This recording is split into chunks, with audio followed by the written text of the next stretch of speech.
7 The Ticket. Look at me, sure. Look at me, sure. I'm the captain now. 3-time national champion Vershawn Jackson. Oh, got him, Butch. All alone is Vershawn Jackson. And Vershawn will get it to the 24-yard line.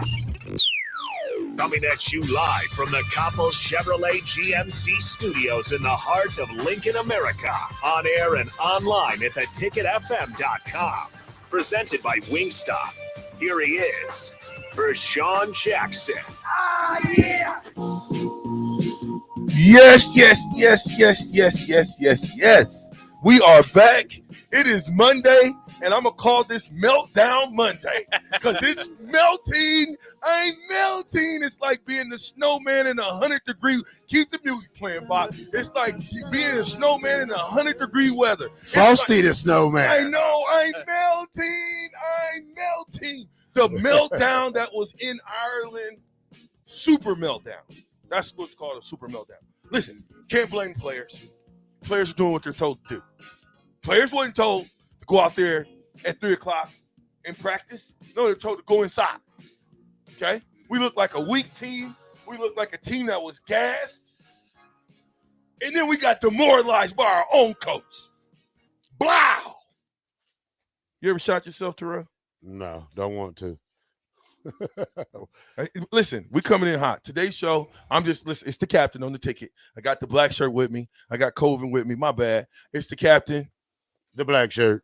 Colvin. That's okay. That's what we got with us. We got a lot to talk about today. We got a lot to get to. A lot. We're going to take over the water cooler. You can already bet that it's going down. Cooler's going down. Okay? Oh, it is? Okay. Yeah, the cooler's already going down. We'll plan for that. I'm just telling you right now. Now, but here are the big red reaction rules. Okay? Facts first. Okay? I get it. We want to deal in emotion. Wipe me up a little bit, can you? Or no? Am I widening up as long as I can go? Okay, here we go. All right, that's good. We're not gonna if I allow you to rant, you better rant with some facts. Okay? Because I got some former players that's gonna come on. Okay? I got, of course, Adam Carricker's coming in about 3 minutes. We're gonna let him do his thing. Then we're gonna have Joe Walker at 10:30. Then I think we're gonna have Keith McCann at 11. I'm waiting for Red Baron to call me back now to see if I can get the Red Baron on as well. Okay. And this is a reaction hour. First of all, I want to hear the reactions of the former players because I want to see what guys that have played the game at a high level. And let me say this. Let me be clear. Stop with the shenanigans talking about the championships. Teams don't matter. They do. Period. We do. Stop with the shenanigans. You know the problem, Bach, is they don't know their history. Starting with the top. Mr. Frost don't necessarily know the history of Nebraska football. Maybe not. Because you got to explain to me there were some anomalies in the game that any football coach worth his salt can see. Start off with 71 plays by a defensive tackle. Terrell, help me.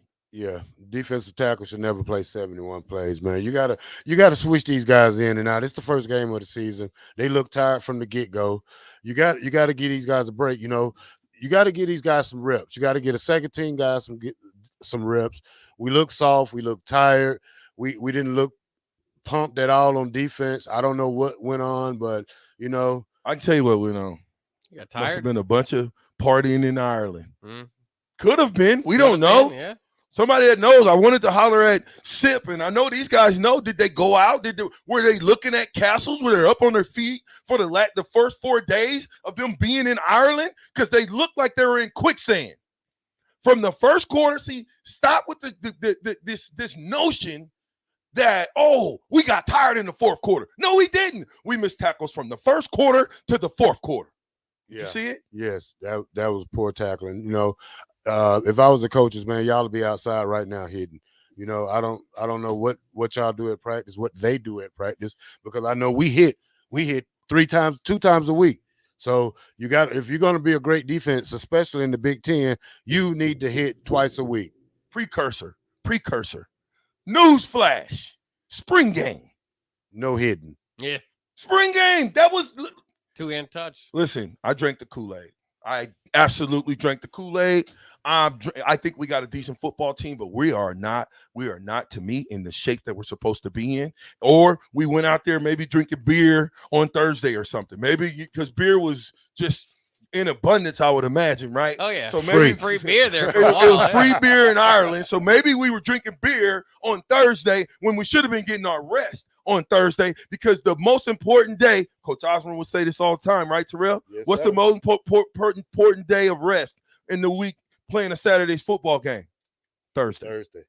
Get your legs back. Thursday. He says you can stay up all night on Friday, still play a good game. But if you don't sleep on Thursday, you're going to have a bad game on Saturday. So what was we up? What was we doing? Now, I'm going to bring in, we got to call, knock on the window, get Rico. We need to call Adam Carricker live real quick. Big Bro's calling me. I'm gonna take. Help me. What you need? Put the mic to your mouth. What's up? What's wrong? I'm gonna need you to talk because I got. Well, I'll call him right back. So, Bach, what's your take on the game, Bach? Well, the onside kick is the one that sticks out more than anything that you haven't mentioned yet. Is just when you talk about, not having a heartbeat like this. That you said it in the post game. The captain was that little league coaches wouldn't make that. That's just a lack of football IQ. And there's people out there that'll say, if Nebraska would have got it, people would have said it was genius. No, I would still argue that the risk reward there is not anywhere close to what it needs to be to take that chance. And from then on, there needs to be like context involved there too. It's not just a bad call. It's that he had spent 4 years with awful special teams. It was going okay. All you have to do is stay out of your own way. And he has to jump in and make that call. Throw in the fact that the Isaiah Garcia Castaneda fumble. Was it a fumble, not a fumble? So they already had to overcome something, and he throws that in there too. And it looked like to me a guy that missed play calling, a guy that wanted to get his some sort of stamp on the game. Yeah, he definitely got a stamp on the game. But listen, we're going to get more to the onside kick a little bit later. Yeah. But do we got the Road Warriors? Give me my intro music for this guy. I need the intro music. I will never introduce him without the music, because the music is the madness of Adam Carricker live. That's right.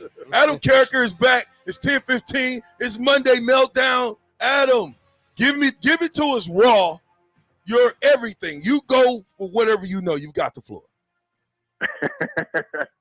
Oh man. I've talked about it on some of, my own shows, Gut Reaction, Carricker Live, Sunday night. It's been chatted about with other folks, kind of in a nutshell. My take is started off on fire. The tempo, the accuracy from Casey Thompson, the formations, I feel like every year, especially game one, we come out blazing.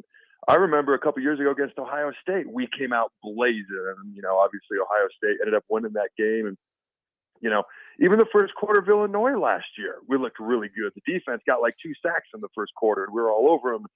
But every year, the longer the game goes, especially after halftime, we just don't seem to be able to make those adjustments as well as the opposing coaching staffs do. And we've lost 3 straight openers, which is the first time that's happened to Nebraska since 1953, 54, 55. That's rough. It's almost 70 years. And you look at Casey Thompson looked great for 2.5 quarters. I think part of it was Northwestern made some decent adjustments. We couldn't run the ball consistently. Anthony Grant had, I think, 47-yard touchdown run or whatever it was. He kind of made it on his own. He's a bright spot. If we can get him some holes, dude, he can make plays. But the offensive line early on pass protected better, but couldn't get a consistent push the whole game. With the special teams, I thought Brian Buschini punted well. I thought we did okay in some things. Obviously, the onside kick was not phenomenal. You look at the defense, I knew Northwestern's offensive line was really good. 4 returning starters, a very likely top 10 pick at left tackle. We have 3 guys at least who are supposed to be able to get after the quarterback. Clearly, we didn't win that battle. That hurt us. and it hurt the pass defense because guys were just open, and their quarterback, give him credit, man. He was making quick reads. He was accurate. He did it he didn't have to do it for 4 full quarters, because come the fourth quarter, they pushed us around. We were tired. We were exhausted, and they just ran the ball, I think, for exactly 1 million plays in a row, because we didn't make them pass or stop or tackle very well. So there were some pluses. Most of the pluses were early on. As the game wore on, the pluses went the way of Northwestern. That's kind of my take in a brief nutshell. I like that, but now let me ask you some questions. Can you leave a top 10 tackle uncovered? I'm just wondering. You play defense. You're a defensive tackle, defensive lineman. Can you leave number 77 uncovered 50% of the time where there's no one over him? I mean, you have to have a balanced rush. You got to be bringing guys from both sides. Somebody's got to have contain. You got to be able – I mean, I saw the announcers the one time. They were trying to give Garrett Nelson some love on a particular pass rush on TV. And then as the play unfolded, I mean, he did fine, but he actually didn't touch the quarterback on that particular play. And I think the announcers were trying to look for something positive. But in the pass rush department, and he's going to have a good year. But in this particular game, nobody got after the quarterback well as a defensive unit at all. Did you watch? Well, first of all, what number did you wear at Nebraska, Adam? 90. Okay, I'm glad you said that, because Neil Smith wore that number too. And you're the most current number 90 really to really do something in that number, right? So I'm just trying to figure out something. Did you watch number 90 play? A little bit. Listen, the man never moved out his spot. He never. I don't even know who number 90 is. I'm just telling you. Must have been one of the new guys. Devin Drew. Who is it, Bach? Come on, Bach. Stephon Wynn, yeah. Perfect. Stephon Wynn never moved out of his spot all the entire day that he was in the game. He never moved. Never. He stood. The entire defensive line stood up. This is we missed tackles in the first quarter. I mean, I went back and watched the game twice because I wanted to be sure that I saw what I thought I saw. And Adam, I saw a team, first of all, that got up 14 points in the first half. Somehow, some way, we couldn't tackle. We forgot to tackle. It was playing the spring game again. Do you think the spring game was a precursor to what we saw on the field? So I brought up the spring game in a tweet and Facebook post during the game because somebody asked me, why do you think we're not tackling? And I quote tweeted it, and I even screenshotted it and put it on Facebook and said spring game all over again. And I think people kind of misunderstand what I'm saying when I'm talking about the spring game, and maybe you feel the same way, because people look at me like I'm crazy. Like, why are you bringing up the spring game? It's months later. It was one glorified practice way back in April or May. And I tried to explain it in my gut reaction, because to me, it's one practice, but it's a big practice. It's an important practice. And it should be as much of a game-like atmosphere as you can make it, because it's the only chance you have. It's your only preseason game that you get, whether people realize that or not, because you don't get one until you step foot on the field game one in college football. So I've always thought, first of all, I've always thought it'd be great to go against another team, but that's a topic for another day. It should always be treated as much like a game as possible. But what it is, it's an indicator to me of how they approach physicality. 2 years in a row, we've had two hand-touch football for at least a half in the spring game. And that drives me nuts, because you can't tell me that's the only time they approach physicality like that. You can't tell me it's a one-time deal when it's a deal that should be treated like a game. It's a mentality, it's approach, and it's a premier example of what has to be taking place at other times. And if you don't believe me or Rashawn or whoever else mentions this, just watch how we don't tackle great and how we don't block great, how we get out-blocked, out-tackled, and out-footballed. And that's what drives me nuts about the spring game, and that's why I'm glad you brought it up. Yeah, I mean, it was a waste of time for former players that put on the pads at Nebraska. That spring game was a waste of time. You just better off playing flag football and let us see the boys run and jump and do what they have to do. Do you think not practicing in the heat has something to do with the conditioning of our guys? I mean, anytime you practice in hotter weather, or, you know, if you live in Colorado or Utah at altitude, those things are going to affect your conditioning. So when I was training in the off season, because when you're, as you know, when you're in the NFL, you got 5 weeks off before two-a-days, back when you could do two-a-days. So you were on your own. And so for me, I'd wear a sweatshirt, I'd wear a stocking cap when I ran, and I would go run in the hottest part of the day. And then I would get in the car, drive to the gym, Gold's Gym, where I worked out, and I would crank it as hot as it would possibly go. I walked into Gold's before I'd ever lifted a single weight, dripping wet with sweat. I wasn't the most popular guy in there because of that, but I tried to clean up after myself. But I tried to be as hot as I possibly could, because I knew when I went back to Virginia, Ashburn, where we had our two-a-days, or our camp at the time, for Shanahan and what was then the Redskins, now the Commanders, I knew it was going to be hot and it was going to be humid. That was the only way that I could mimic what I was going to face there. So if you're not doing that, to me, that's an advantage you can have, even if you go play in a climate where it's not as hot and it's not as humid. Now you're going to be less tired because you're used to something that's more difficult.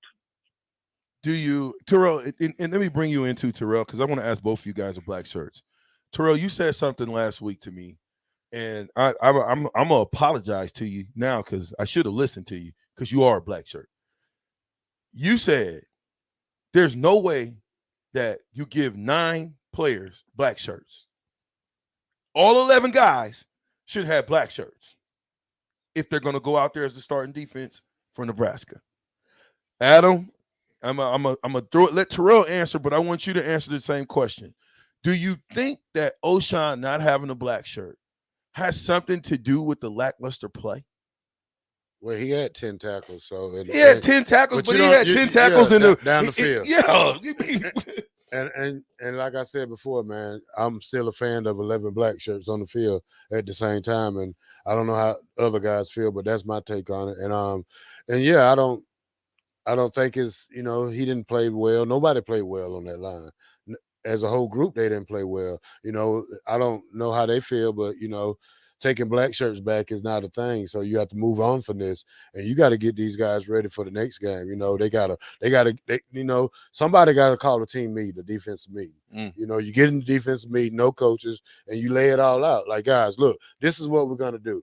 We're going to stay out there. We're going to do tackling drills. You got to do something, Tackling was mind-boggling to me. I never seen so many guys that missed tackles that was right in front of their face. Pass drops was soft. As a unit, they got to get better at a lot of things before the end of this season for a big turnaround. Adam? So for me, as far as the question about O'Shawn specifically, he did have 10 tackles. And when I looked at the stat sheet, I was like, I missed them. So I went back and I watched the game too, and you're right. They're down the field. I guess he's making them. If he doesn't make them, they get more yards. So at least there's that. But, for me, if I'm a guy who's starting or wanting to start or think I should have a black shirt and I don't have it, to me, that would be even more motivating to try to go get it. So if for some reason, in my opinion, him not having a black shirt had a negative impact on his play, I don't know, man. I'd be like, you got to get tougher mentally and got to want it more. That'd be my personal response, but everybody's different. But you know what? You guys ever seen a dancing bear? You ever seen a dancing bear? Yogi. Hey, listen, we have 5 dancing bears out there on the defensive line dancing and trying to figure out, instead of going to the quarterback, how to get to the quarterback. They were out there dancing with the tackles and the tight ends. Bro, I seen more Huskers on their backsides, meaning getting flat backed. We got hit in the mouth. Let me ask you this, character. Have you ever seen a defensive back or anybody on the football team? No, let me rephrase this question. Do you hit harder with your mouthpiece, in or out? In. Yeah, I mean, for me, I hit the same no matter what. But yeah, in is what makes logical sense. So explain to me why your starting defensive backs all had their mouthpiece hanging out like some idiots. So I mean, to your point, to me, again, it speaks to a mentality of, I don't plan on hitting as hard, ergo I don't need the mouthpiece. Either that or I just don't like my teeth. But most people, it means I don't plan on hitting that hard. I don't need my mouthpiece in. That's how I would take it. And you can't blame the young men. They're being young men. You got to blame the adults in the room, coaches. Yeah, you got to blame whoever's coaching them. Put your mouthpiece in. Yeah. You tell me, sir, listen, Carricker, I ain't the biggest guy, but one thing I'll do, I'll get after you, okay? And let me tell you something. If some little chump had his mouthpiece out dealing with me, I promise you I might break his jaw. Now you do have an Adrian Martinez problem, okay? I might just break his jaw, only because I know he can't hit hard. You can't clench your teeth that hard. Your teeth might be missing. So all I'm saying is, it's those things for me. It's the small things. It's the things that matter that we should be getting coached up, that as former players, now I'm speaking as a former player, there's things that just is not to be done on the Nebraska football field. Period. Adam, give me your last impressions on this game, and then kind of look to next week if we can get to next week. I mean, the final impression on this game, they were tougher physically, mentally, and more physical throughout the entirety of the game. And as the game wore on, it became more and more evident. So for me, looking forward, and we can't look past anybody, North Dakota, Georgia Southern. If I'm a coach, and this should have been done before game one, we all know that. That's why the spring game drives me nuts. I'm going to do something that's a bit unorthodox, a bit unusual, because we have to. And again, this should have been done at the spring game. This should have been done more leading up to this point, but we're at this point. Okay. We can only make the bed that we're currently in, not the one we slept in 3 nights ago. So for me, I'm going to be like, you know what? We're not tackling well enough. We're not blocking well enough, and we're not physical and strong enough at the point of attack. So I'm not going to disrespect North Dakota and Georgia Southern, okay, because we can't afford to overlook anybody. But I'm going to, as if I was a coach, and I wouldn't say this to the players, I just say it to my staff, I'm going to look at this as a 3-week project, okay? I am going to do way more. You normally don't do a lot of scrimmaging leading up to a game on Saturday. We're going to do live tackling. We're going to do scrimmaging, okay? We're not going to do two-hand touch, and we're going to do a lot more of it. Now, in a perfect world, our starters shouldn't have to play much in the fourth quarter of the next couple of weeks, so we can be more physical in practice. Also, with the week 0 game, one thing I like is down the road you get an extra bye week. So if they get a little bit beat up right now, that's fine. They can make it up later during that extra bye week. We're going to do more blocking, more live tackling, more scrimmaging, and instead of doing an in-season maintenance weight program, okay, because you and I know once you start practicing and you start playing games, you get a little beat up, so you just try to maintain your strength throughout the season. We're not going to do that for the next couple of weeks, getting ready for Oklahoma. Again, not overlooking or disrespecting our opponents in the meantime, but we're going to lift heavy. And we're going to lift as heavy as we can because we obviously are not where we need to be. And then let's take care of business the next 2 Saturdays, and let's be much more prepared to play regular football against good teams than we are right now. And it's unusual. It's unorthodox. I doubt if we do it. I doubt if most people would do it. But I would look at where we're at if I was the coach, and I'd say, you know what? I didn't get us ready to this point. I've got to do something unusual outside the box because 4 years and 1 game in, we haven't been physical enough, and we've got to take a different approach. And it might be a little risky, but it is what it is. That's what I would do. How do you recover? If you're Scott Frost, how do you recover from this? You go out and you win the next 2 games, and then you go out and you beat Oklahoma. Yeah. I mean, what else is to be said at this? I mean, I think the call for his head and call for his job, I mean, at this point is kind of far-fetched. You know what I mean? Not that it couldn't happen, but that may lead to more turmoil than good at this process. Or I just don't know if that's the right call right now. I think we've got to see if – let me stop. I gotta stop, right? Adam, come on, man. Yeah, you know what? I'm gonna be quiet. Adam, video. Hey, there's a video out there by a guy named John Johnson, okay, with 45,000 views, and the headline is "Fire Scott Frost," and he talks about it throughout the entirety of the video. Have you seen that video on YouTube? I have. So when I saw it, and this is not the first time he's done that. He actually did it at the end of last year. He has some interesting videos after games. And he did it at the end of one of the games last year. I was like, yeah, I don't know about this. Even after Saturday's game, I was like, okay, I don't know. I mean, it's obviously getting traction. For me, because I asked on my show last night, Character Live, I said, you know, do you think Scott Frost should be fired? And I would say 75% of the answers were no. There was the occasional yes. And I even asked about Zach Duvall. I mean, our strength and conditioning hasn't been there. You know, I want him to work out. I want Scott to work out. But if I'm going to ask about one guy, it seemed fair to ask about him too. And the overwhelming response was no. And then obviously I gave my take, and my take was this. I said, unless we lose to North Dakota or Georgia Southern, they need to be here going into Oklahoma. Now, let's say we play Oklahoma tough, we lose, we're 2-2, or we win, obviously, or we get blown out, things change. But for the sake of conversation, let's say it's close, we lose, whatever. We're 2-2 headed into the Big Ten play. The next two opponents are teams we should beat, Indiana and Rutgers. We should be 4-2 after 6 games. And if we're not, if we're 3-3, or God forbid any worse, then we're at the halfway point of the season, 4.5 years in.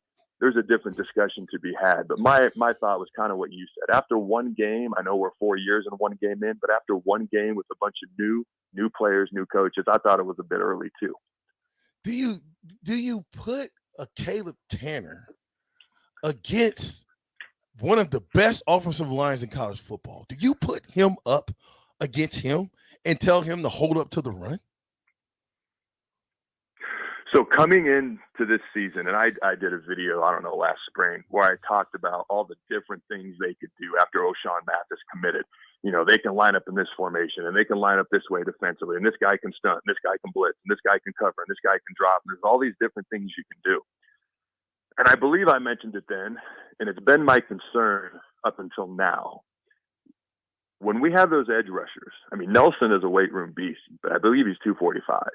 Tanner, I believe, is 220, 230. I think O'Shawn Mathis is somewhere in there as well. Like, they're under 250, maybe 250 at the most.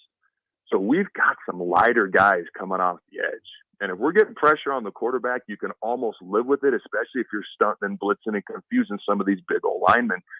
But if you're not getting pressure on the quarterback, the concern already is, how are we going to stop the run with these lighter guys? And I think that's a little bit of what's shown through on Saturday as well. We are light at certain spots, and stopping the run could be an issue, and it definitely was Saturday, especially late in the game. Let me ask this question, because this is kind of a banana in the room question too. Just if you don't have Scott, who do you hire at Nebraska? Who's going to want that? Who's going not? I can't say who's going to want it, because there's a lot of people that take that job. Believe me. But what's some names?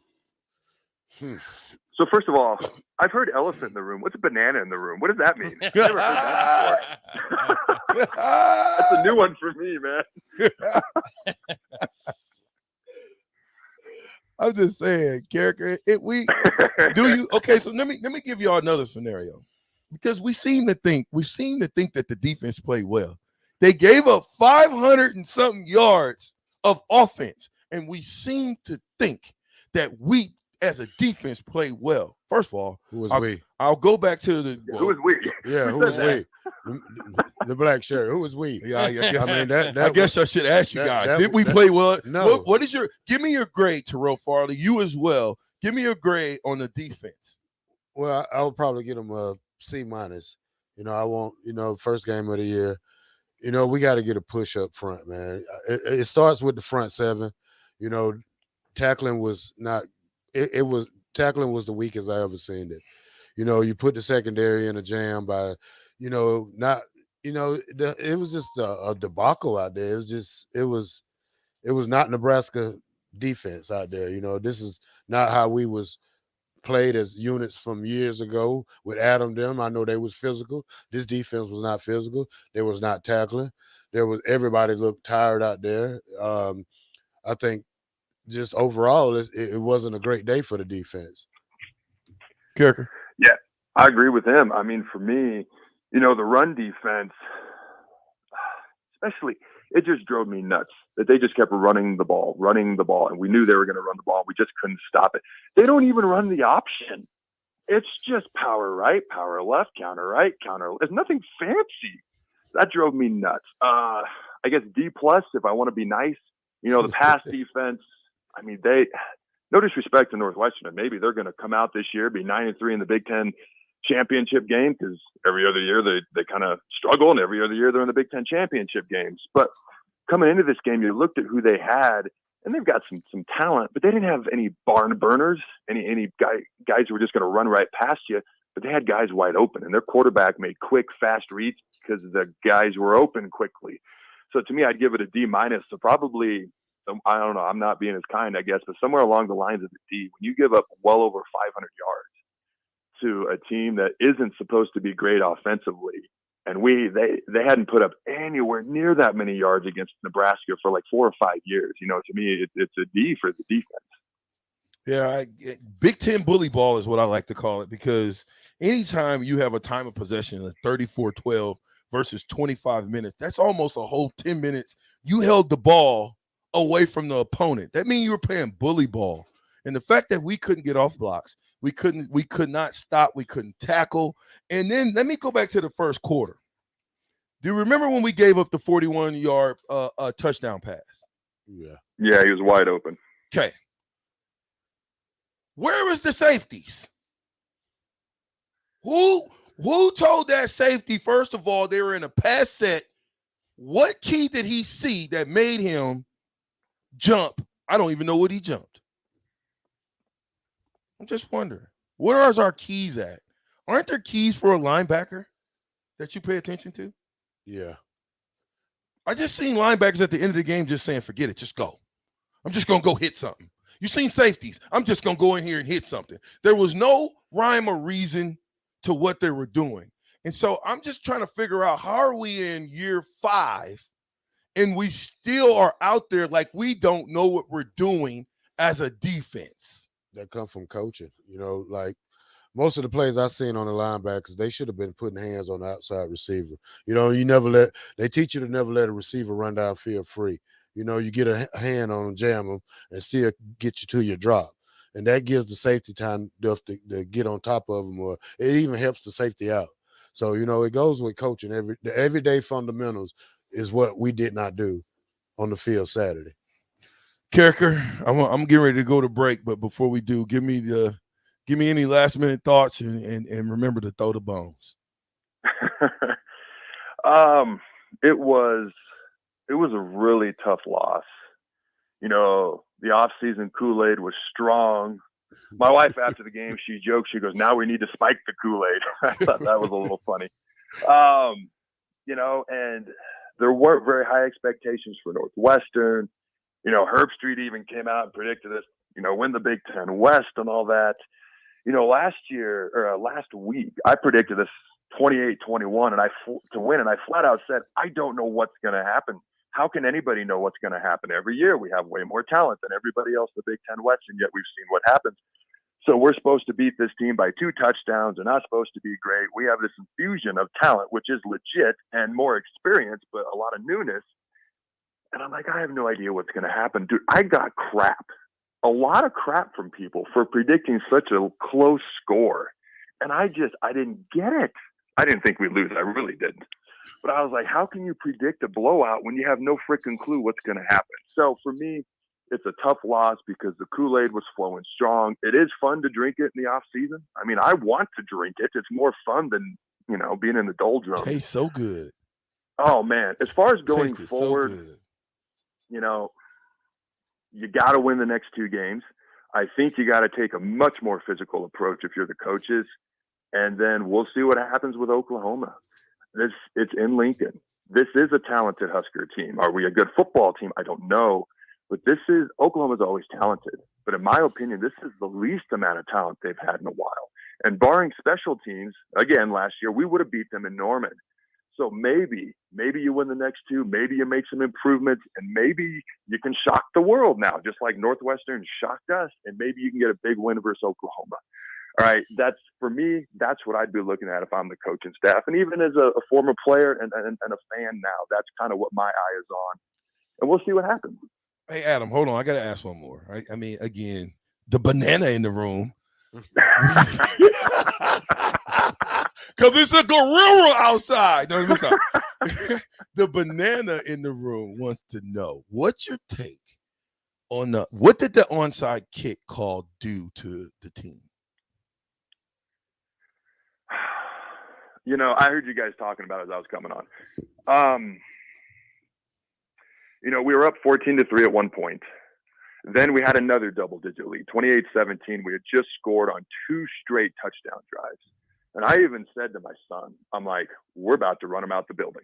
Yes. Like, we had the momentum. We were rolling. Their offense was moving the ball, but at that point, it was nothing crazy. It was more or less a blown coverage that left the guy wide open, in my opinion, based on my lack of coverage expertise. And I was like, here we go. Now we're looking like what we can look like. And when the onside kick happened, my son stood up, 13, looked at me, and his mouth about hit the floor. Like, he couldn't believe it. And I did this. I didn't stand up. I was still in my chair. But I did the same. And I think the entire Nebraska team did the same. Like, it just killed the momentum because we never looked the same again. We never scored again. And Northwestern basically took the short field. An offense that can move the ball, obviously, but isn't insanely explosive. Okay, instead of making them go long field after long field, they took advantage of a 40-yard field, took it in and scored, and we never looked the same again. And frankly, neither did Northwestern, but in a much more positive manner for them and not so much for us. Oh, man. Adam, thanks a lot, brother. Appreciate you. It's Adam Carricker live. Hey, don't forget to throw the what? Bones. The bones, baby. Appreciate that. Talk to you next week, Adam. Hey, right, it's the captain, the ticket. I'm with The black shirt. I'm with COVID. 93.7. We'll be right back.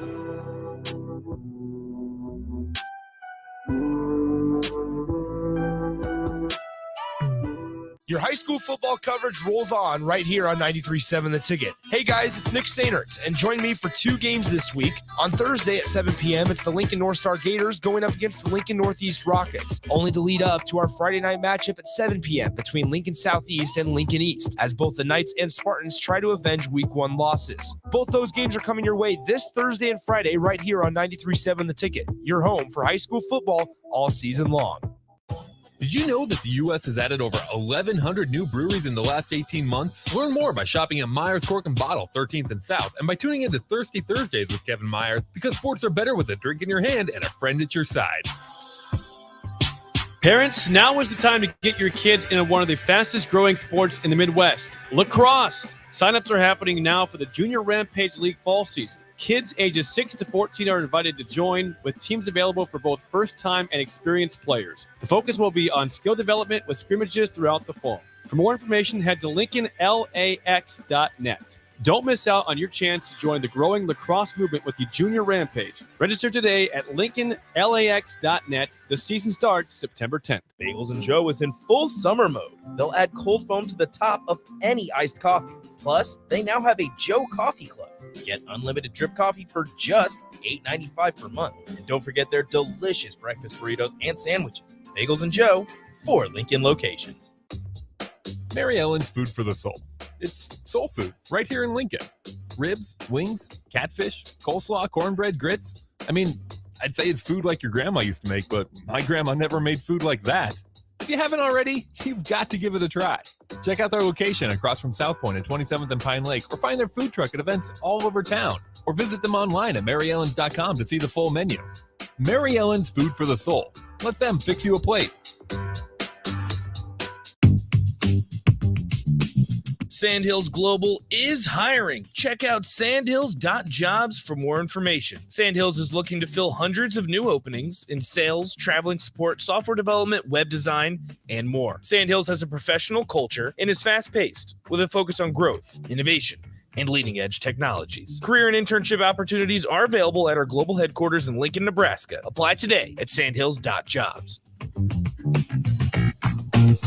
Hi, Sean Callahan here for Coppell Chevrolet GMC, and things are cooking in Louisville. Right now, our pre-owned sales are off the charts, and we have loaded up the lots full of inventory. We've got a great supply of Sierras, Silverados, Tahoes, Yukons, and crossovers. Plus, we've got a great supply of back-to-school cars just in time for the big day. Don't forget about all of those new 2022 and 2023 units arriving every day as well. So please take that short, money-saving drive down 144th Street or shop online at CoppellCars.com. You'll be glad you did. Seasons change, but your land stays the same. You need the right solutions to keep you moving.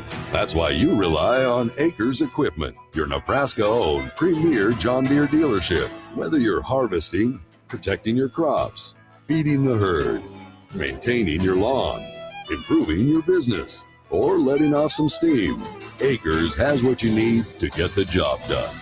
Acres Equipment, solutions for every field. Did you know that the U.S. has added over 1,100 new breweries in the last 18 months? Learn more by shopping at Myers Cork and Bottle, 13th and South, and by tuning in to Thirsty Thursdays with Kevin Myers, because sports are better with a drink in your hand and a friend at your side. 93.7 The Ticket, Fox, KFXL weather. Sponsored by John Henry's Plumbing, Heating, and Air Conditioning. A few scattered thunderstorms this morning, then becoming partly sunny this afternoon. We'll see a high of around 86. North-northeast winds at around 15. Mainly clear tonight with a low dropping to 58. Mostly sunny tomorrow and running still a little warm for this time of year with a high of 87. I'm meteorologist Tim Wright for 93.7 The Ticket and theticketfm.com. Back with Vershawn Jackson. Sponsored by Wingstop on 93.7 The Ticket and theticketfm.com. Yeah. Yeah, we are back. It's the captain, the ticket 93.7. I'm with the black shirt. I'm with Colvin. And I'm with my big brother from another coach, Keithan McCann. Keithan, what's up, bro? Hey, what's going on, V-Jack? How you doing, bro? Oh, man, I'm doing excellent, man. We're going to get right into it, man. Give me your take from the game, and then I'll get into specifics. Ooh, man. I wasn't expecting that one to happen. I was thinking that was going to be one of our wins. I mean, you ask me, I'm going to tell you, man. Listen, you got momentum in the game. You're about what? I think it's 11. Yep. Onside kick. You ever seen that happen before? I've never seen that. An onside kick, or this is a huge win to kick off the season. Like, you need that win, that momentum. I just never seen it, my friend. So, you know, I've had a lot of our buddies call me, and we're discussing this thing. I want to know what you think. I want to know what the people think, because I don't get it. I don't get it, man. Keithan, offensively, what do you think about the offense? No, I didn't think the offense was too bad. I thought the young kid, the quarterback, played decently. I believe second half, you know, we're throwing the ball around a lot, but, you know, I'm going to go back to Coach Osmond. There's three things that happen when you throw the football, and two of them are bad. And it seems like Gant was getting some run. You know, I think the counter tray or whatever, seemed like he was having a good day, but we never went back to it. Like, it's kind of like the whole Big Eight to me. You have to be able to stop the run, and you have to be able to establish the run. No, I agree with that 100%. So, there was an interception. I don't know if you remember that interception. You know, you're the quarterback. You know, it's already a tough game, but you throw the ball, it hits a guy's hand. Are you expecting for him to catch that? Well, for that matter, and Vershawn, you know, I train a lot of kids. I train a lot of kids. You know, my son is playing football, going that college route. You know, he's right down the road from Nebraska. And I've always taught him since he was 7, 8 years old, if the ball hits your hand, that's got to be a catch. That's my take on it as a quarterback. Every ball is not going to be a perfect ball from the quarterback.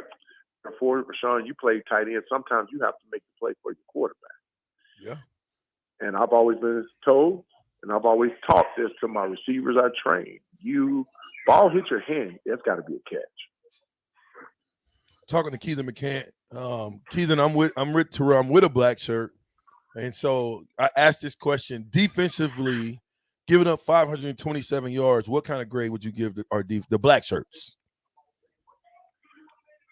Bro, we haven't given up 500 yards in how long? I mean, come on. Do I need to say anything else? That was bad. And I'm an offensive guy. That's not good. Now, here's the deal. What I would say is, you know, the motion's running high, whatever. You know, of course, we don't want to make knee-jerk reactions, but, man, it is what it is. They say the eye in the sky don't lie. Ever. Ever. Now, I would say this for Sean, Terrell. We were back for the spring game. I don't know how guys are awarded positions when you're not competing, when you're not hitting. I don't get it.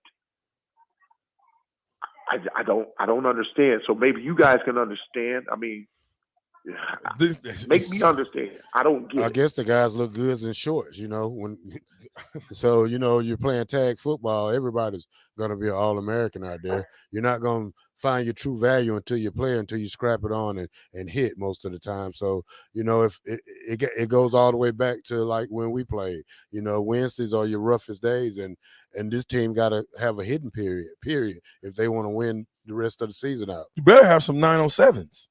You better get physical, because I'm telling you right now, you might have two so-called cream puffs coming in here, but bruh, it's gonna get real tough on you when you get in the Big Ten. And I'm going to tell you, Georgia Southern's going to run the option on you, so they're going to run the ball more than they're going to pass it. Well, we talk about the Big Ten. Let's talk about that game at Oklahoma. Yeah, so, you got that coming too. Yeah. So me being a quarterback, I know everyone likes to think quarterback pretty this and that, but whatever. I just know back in Coach Osborne's day, quarterbacks were live. Man, you can't assimilate tackling and hitting and getting pushed from the offensive line and block unless you're going live. You just can't. I don't understand it. What I saw during the spring game, man, I just like I don't get it. Correct me if I'm wrong, guys. Y'all are there. I just don't get it. I don't think I asked Coach Osborne this about being physical, because he came on after the spring game, and I asked him a little bit about that. About what do you can you be a physical football team and not hit? Coach said, I guess it would be really tough to be physical and not hit. Right. So, I mean, why are we not hitting in practice is a great question. Who do we ask that question to, Bach? Well, here's what I would say. This is just my point of view, and I have a right to my point, and I have a right to my view. I've heard this whole blah, blah, blah. Now, last time I checked, and we all love this game of football. It's done so much for us. I've watched other teams. I'm just going to name a couple that I saw their spring games. I saw Alabama. Now, everyone's going to say, oh, they're the 5-star play, blah, blah, blah, blah, blah. Last time I checked, I watched their spring game past spring. They were hitting, actually taking people down to the ground. I watched Georgia. They were hitting and taking people down to the ground. What do those two teams have in common? Top two teams in the country. Okay, and let's just put away the 5 stars and all that. Okay, they're pretty physical. They tackle. They run to. I mean, you can't. You're not practicing. It's gonna happen. That's not gonna work.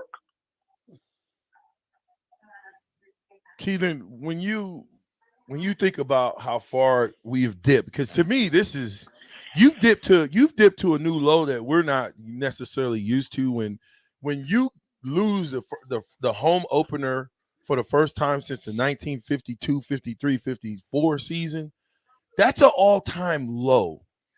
Do you think with these guys getting this NIL money, right? Because they're getting paid, man. They're getting paid. And let me just say this, because I don't want to put this all on the players. I want to put 75% of the problem is coaching. I said it only because I feel like you guys are responsible, coaches, for your players. You're responsible for making sure they're in shape. You're responsible for making sure that Buford doesn't bite on a phantom run fake. And then puts, first of all, you're in a cover 4. There's no reason to be biting on a run fake. Right. You got 5 guys up front. There's no reason to be biting on the run fake unless he feels the need to go and try to make a play on the ball. Now, let me ask you this, Coach. Mouthpieces hanging out their mouth. Have you ever seen anything like that? No. I know it certainly didn't happen under Coach Osborne's watch. Mouthpieces. So listen, I'm going to throw it to break. Keithan McCant. I'm with Keithan McCant, former quarterback, University of Nebraska, big bro. I got the black shirt. I got Coven, the ticket. We on Monday Meltdown, 93.7, the Captain.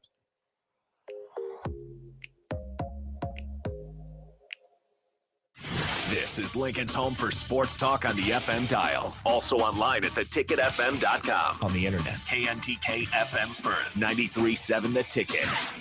Warhorse Casino is bringing winning opportunities to Lincoln. Get in on the action at our next job fair, Tuesday, September 6th from 3 p.m. to 7 p.m. at the Cornhusker Marriott. We're hiring trailblazers in every department: revenue auditors, IT, drop team, beverage servers, and more. Every employee is treated like family, and every role is essential in creating a one-of-a-kind experience. Go to warhorsecasino.com for more information or to apply. Mary Ellen's Food for the Soul. It's soul food right here in Lincoln. Ribs, wings, catfish, coleslaw, cornbread, grits. I mean, I'd say it's food like your grandma used to make, but my grandma never made food like that. If you haven't already, you've got to give it a try. Check out their location across from South Point at 27th and Pine Lake, or find their food truck at events all over town, or visit them online at maryellens.com to see the full menu. Mary Ellen's Food for the Soul. Let them fix you a plate. Hi, Sean Callahan here for Coppell Chevrolet GMC, and things are cooking in Louisville. Right now, our pre-owned sales are off the charts, and we have loaded up the lots full of inventory. We've got a great supply of Sierras, Silverados, Tahoes, Yukons, and crossovers. Plus, we've got a great supply of back-to-school cars just in time for the big day. Don't forget about all of those new 2022 and 2023 units arriving every day as well. So please take that short, money-saving drive down 144th Street or shop online at coppellcars.com. You'll be glad you did. Join us this Friday from 4 to 6 p.m. at Cornhusker Bank at 84th and O for a tailgate to get ready for Nebraska's first home game. DP&J will be on air with a guest appearance by Larry the Cable Guy with free food and drink for the whole 2 hours. That's this Friday from 4 to 6 p.m. at Cornhusker Bank on 84th and O. 93.7 The Ticket. Fox KFXL weather. Sponsored by John Henry's Plumbing, Heating, and Air Conditioning. A few scattered thunderstorms this morning, then becoming partly sunny this afternoon. We'll see a high of around 86. North-northeast winds at around 15. Mainly clear tonight with a low dropping to 58. Mostly sunny tomorrow and running still a little warm for this time of year with a high of 87. I'm meteorologist Tim Wright for 93.7 The Ticket and theticketfm.com. Take your tan to the max at Max Tan. Right now, get 10 days for $10. All levels, including sun, spray, and red light. 4 Lincoln locations make it easy to take your tan to the max with no appointment necessary. 10 days, $10. Details online at maxtan.net. Sandhills Global is hiring. Check out sandhills.jobs for more information. Sandhills is looking to fill hundreds of new openings in sales, traveling support, software development, web design, and more. Sandhills has a professional culture and is fast-paced with a focus on growth, innovation, and leading-edge technologies. Career and internship opportunities are available at our global headquarters in Lincoln, Nebraska. Apply today at sandhills.jobs. Eustace Body Shop, where our customers send their friends. That's the greatest compliment we can receive. If you've been in an accident, we'll get you back in your vehicle as quickly as possible. Our technicians care about you and your family and repair your vehicle to factory standards. We handle your claim from start to finish and provide a free loaner car. Stop by for a free estimate. Eustace Body Shop, just south of 88th and Highway 2. The most recommended Eustace Body Shop. That's who we are. This is 93.7 The Ticket. Look at me, sure. Look at me, sure. I'm the captain now. 3-time national champion Vershawn Jackson. Oh, got a bunch all alone is Vershawn Jackson. And Vershawn, he'll get it to the 24-yard line. Coming at you live from the Coppell Chevrolet GMC studios in the heart of Lincoln, America. On air and online at theticketfm.com. Presented by Wingstop. Here he is, Vershawn Jackson. Ah, yeah! Yes. Is this thing on? Is it on? It's on. I can't hear anything in my headphones. Is this thing on? That sounds better. Yeah. Yes, it's the captain, the ticket, 93.7. I'm with the black shirt. I'm with Coven. And I'm with on the phone the dancing machine. Keegan McCann. Hey, watch you get down. Hey, by the way, Keegan, hey, Steve Taylor owe you $1,000 because you won that, right? You won that. I thought I did. No, you won that dance off, bro. I don't know, man. Tyrone, what's his name? What's Tyrone that played old school Tyrone? Who? Tyrone Hughes? No, the one from Colorado. Tyrone Bird. Yeah, he was dancing too. Now him but black shirt. Tyrone ain't got it. He ain't got it. Come on, dog. He ain't smooth like that, dog. What's wrong with him, Keegan? You know these defensive players can't dance. You can't dance, Terrell. Hey, I can move my body though. Well. Hey, I can tackle. I can tell you that. I can tackle. Right.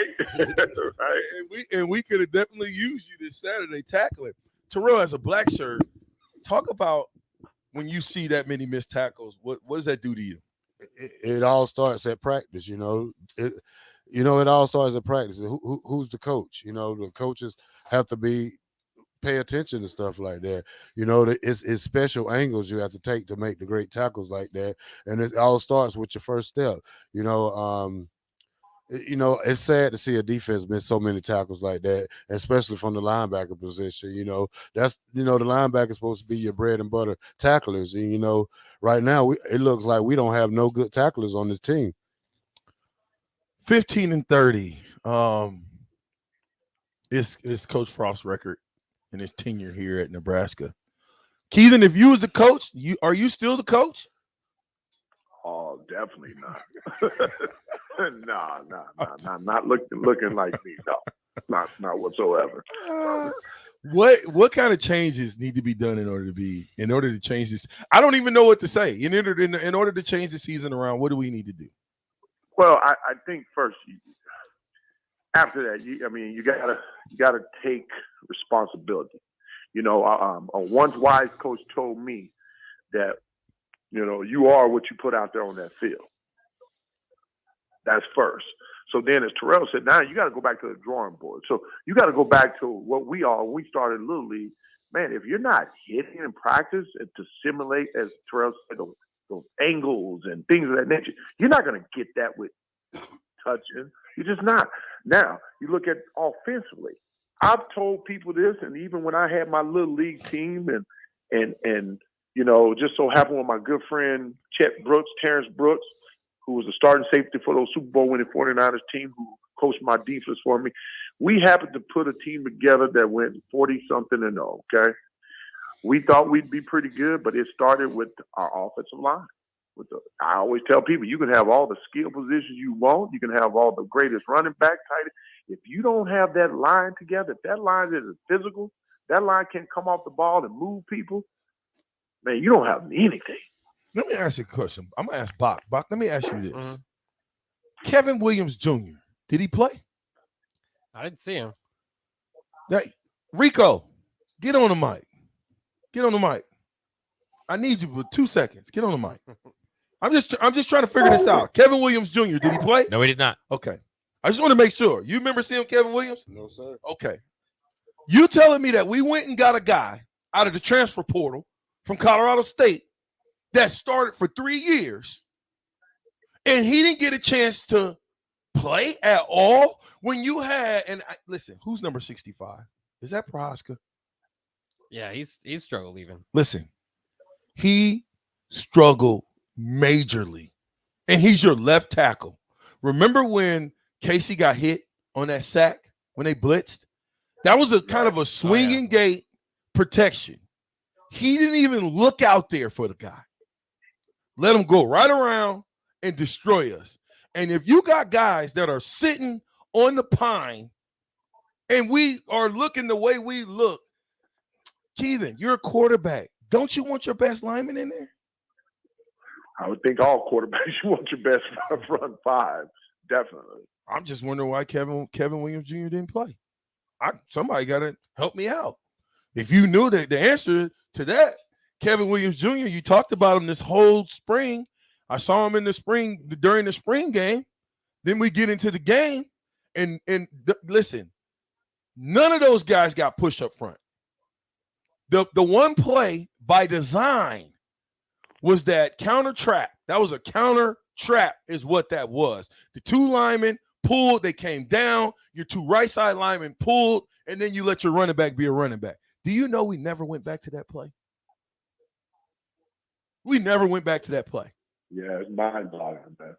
this football thing. I think sometimes we try to outsmart ourselves. You know, and last time I checked, most teams that win, they win with stop the run, being able to establish the run. You know what I mean? And I don't get it. Now listen, as a quarterback, I love throwing the ball, love it. But man, I sure want to establish the run to take some heat off myself. And we didn't. We came out in that game, and that was one of my keys to victory, establishing the run. We came out and we threw the ball all over the park. And it came back to bite us. But the thing you got to understand, though, is that the offense gave you 28 points. I can win with 28 points. My defense should be able to win with 28 points. Now, I don't care what anybody says, 28 points, you should be able to hold that next team under. You know, it was a given shot. We should have had it. You know, no ifs, ands, or buts. Now we just take it, we move on, and we just let's roll. Let me ask you a question. As I'm gonna ask both of y'all this. First, as a player. As a player, if the coach does something like the onside, call an onside kick in that situation, as a player, what's your mindset? We got to get stronger. We got to get better. No, I said he calls an onside kick. You're up 28-17. You said 28 points was enough. We were at that threshold. You're a black shirt. Coach Osborne, God forbid, would ever do something like this because I know he wouldn't. Kicks an onside kick up. Listen, us guys that have won 60 games at the University of Nebraska, like myself, we have never onside kicked it. We didn't have it onside kicked against us. But we've never onside kicked the ball with the lead ever in life. You got to explain to me what Keaton, what would make you call an onside kick? Well, first of all, me in that position wouldn't call an onside kick. Second, man, I'm just as baffled as you and everyone else. I don't get it. You know, you have the momentum. You know, kick it far. You know, make them have to beat you by driving. You know, by driving the whole entire field. That's my thought process, which I'm sure Coach Osborne years I played under him, that just never would happen. Do y'all remember my keys to victory? My 7 keys to victory. Everybody was like, "Oh, it's too many." No, it's not. Do you remember what the first one was? Terrell, you remember? Establish the running game. Thank you, Bob. Right? That's what it was, right? Yeah. Then what was the second one?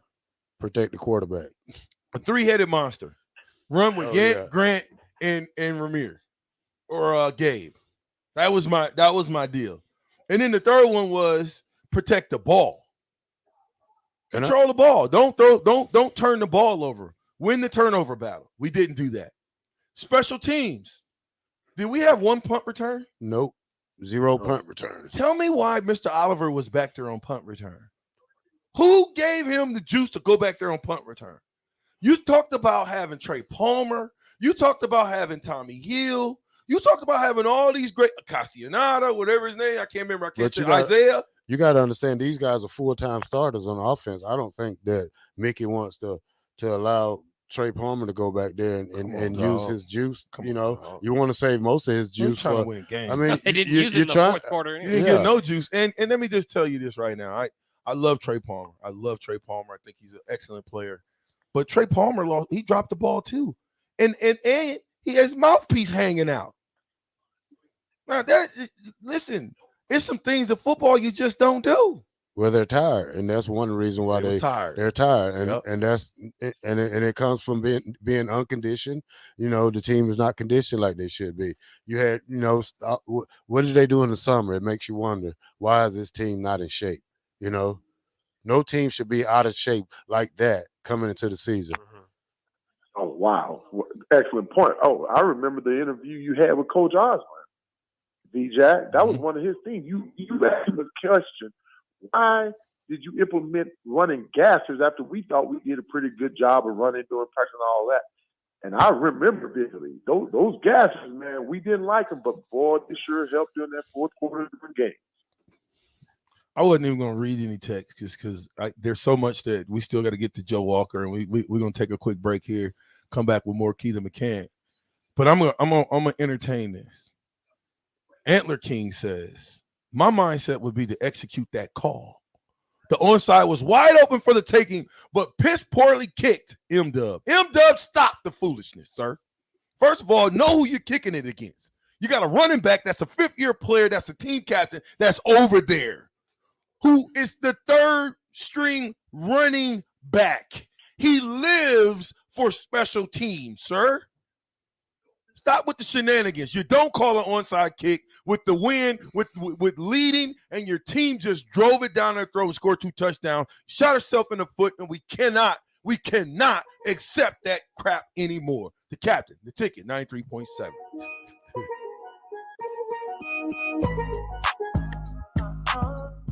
Keep your tailgate cool with the dazzling hot deal from Sartor Heyman Jewelers. Get a free Yeti cooler with your purchase of only $1,500 or more. Take advantage of interest-free financing with no money down. Sartor Heyman has gorgeous jewelry in every price range, so buy her the diamonds she's been dreaming of and get instantly rewarded with a Yeti cooler for free. Offer ends soon, so hurry in and snatch up this cool jewelry deal. Sartor Heyman Jewelers, a Nebraska tradition since 1905. You know you want that smoky, tangy, sweet, and spicy sauced and tossed Wingstop. But you just brought a haul of groceries home from the store. It's cool. No one expects you to shop and cook in the same day. So let the flavor experts at Wingstop hook you up with mouth-watering wings, crispy tenders and thighs, fries and sides delivered to your door. You can always cook tomorrow. That's why the fridge was invented. Get it delivered at wingstop.com. Order your Wingstop online at 28th and Superior, 50th and O Street, and 29th and Pine Lake.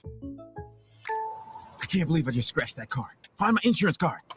Dude, what do you have in this glove box? Ew, are these socks dirty? Oh, forget about the socks. I need my insurance card. Just pull it up on the State Farm mobile app. But I can do that? Oh, hey, I can do that. Yep, it's called service. I can file a claim on here too? Yeah, it's called service. Whoa, I can call my agent too? It's called service. Call your local State Farm agent, Vinny Krekak, at 402-474-1173.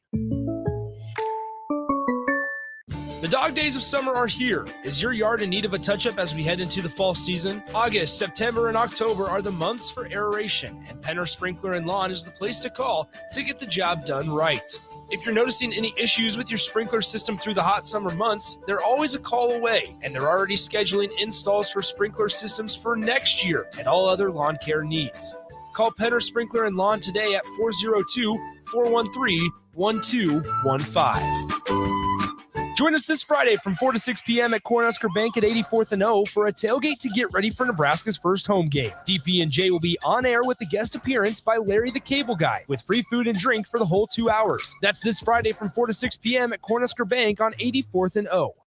Wow. Did you ever save me money on my car? Yes, that's why our customers keep coming back. How do you do it, friendly car dealer ? We simply have low overhead and high trade-in values. The next line's yours. Oh. Ready for something better? Mullen Motors is a no-hassle, no-pressure dealership with financing available. Check out the inventory at MikeMullenMotors.com. No taglines, just quality vehicles. Mullen Motors. Warhorse Casino is bringing winning opportunities to Lincoln. Get in on the action at our next job fair, Tuesday, September 6th from 3 p.m. to 7 p.m. at the Cornhusker Marriott.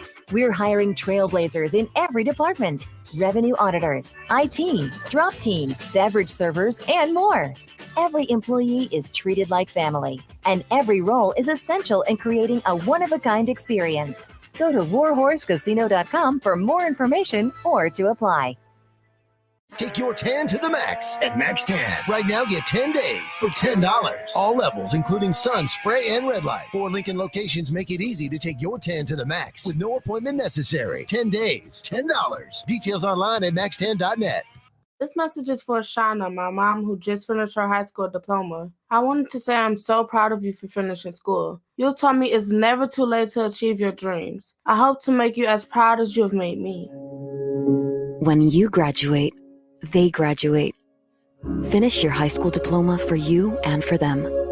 Visit finishyourdiploma.org to find free and supportive adult education centers near you. Brought to you by the Dollar General Literacy Foundation and the Ad Council.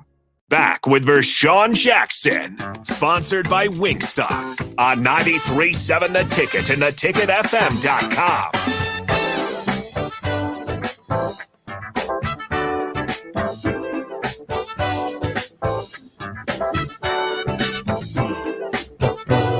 Oh, Yeah. she's on my tail.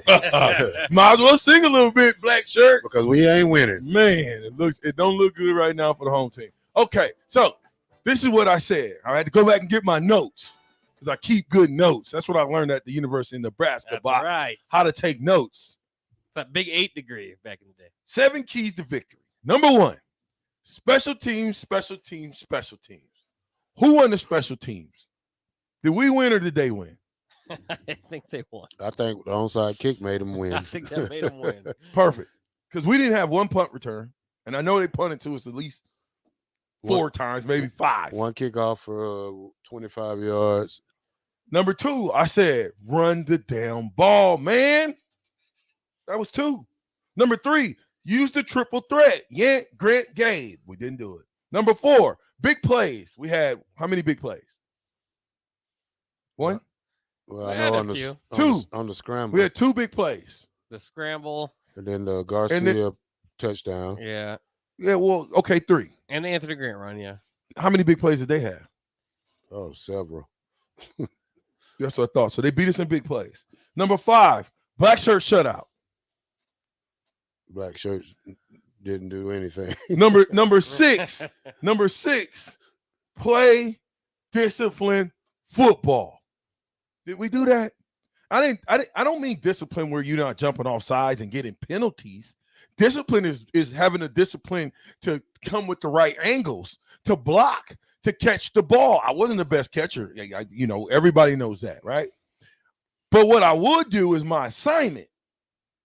If my assignment is to double read, I'm doubling from the tackle up to that front side linebacker. I promise you, I'm going to get him. I'm going to take care of my responsibilities. We didn't do it.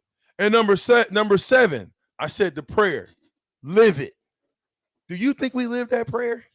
No. Dear Lord, in the battles we go through life. Dear Lord's battle we go through life. We ask for a chance that's fair. We ask for a chance that's fair. A chance to equal all your stripes. Chance to equal all your stripes. Chance to do it a dare. Chance to do it a dare. If we should win. We'll be by the code. Be by the code. With our faith and honor held high.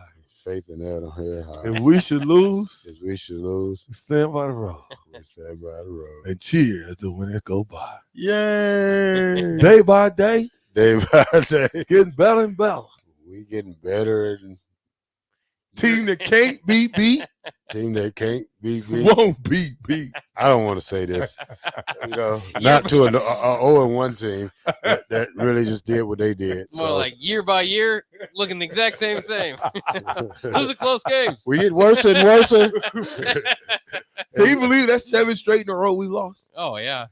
7 straight games. Now, I was trying to be a good sport because I felt like, all the energy had to be focused on positive. And we all were positive, and I think you stay positive because we got another game. Oh, yeah, long season. After the Monday meltdown, I'm not going to bring it up again, okay? When we go to Tuesday, we're all North Dakota. Is that what we're playing? Yep. We're all North Dakota. We're gonna break North Dakota down, and we're going to talk about the keys to victory in that game.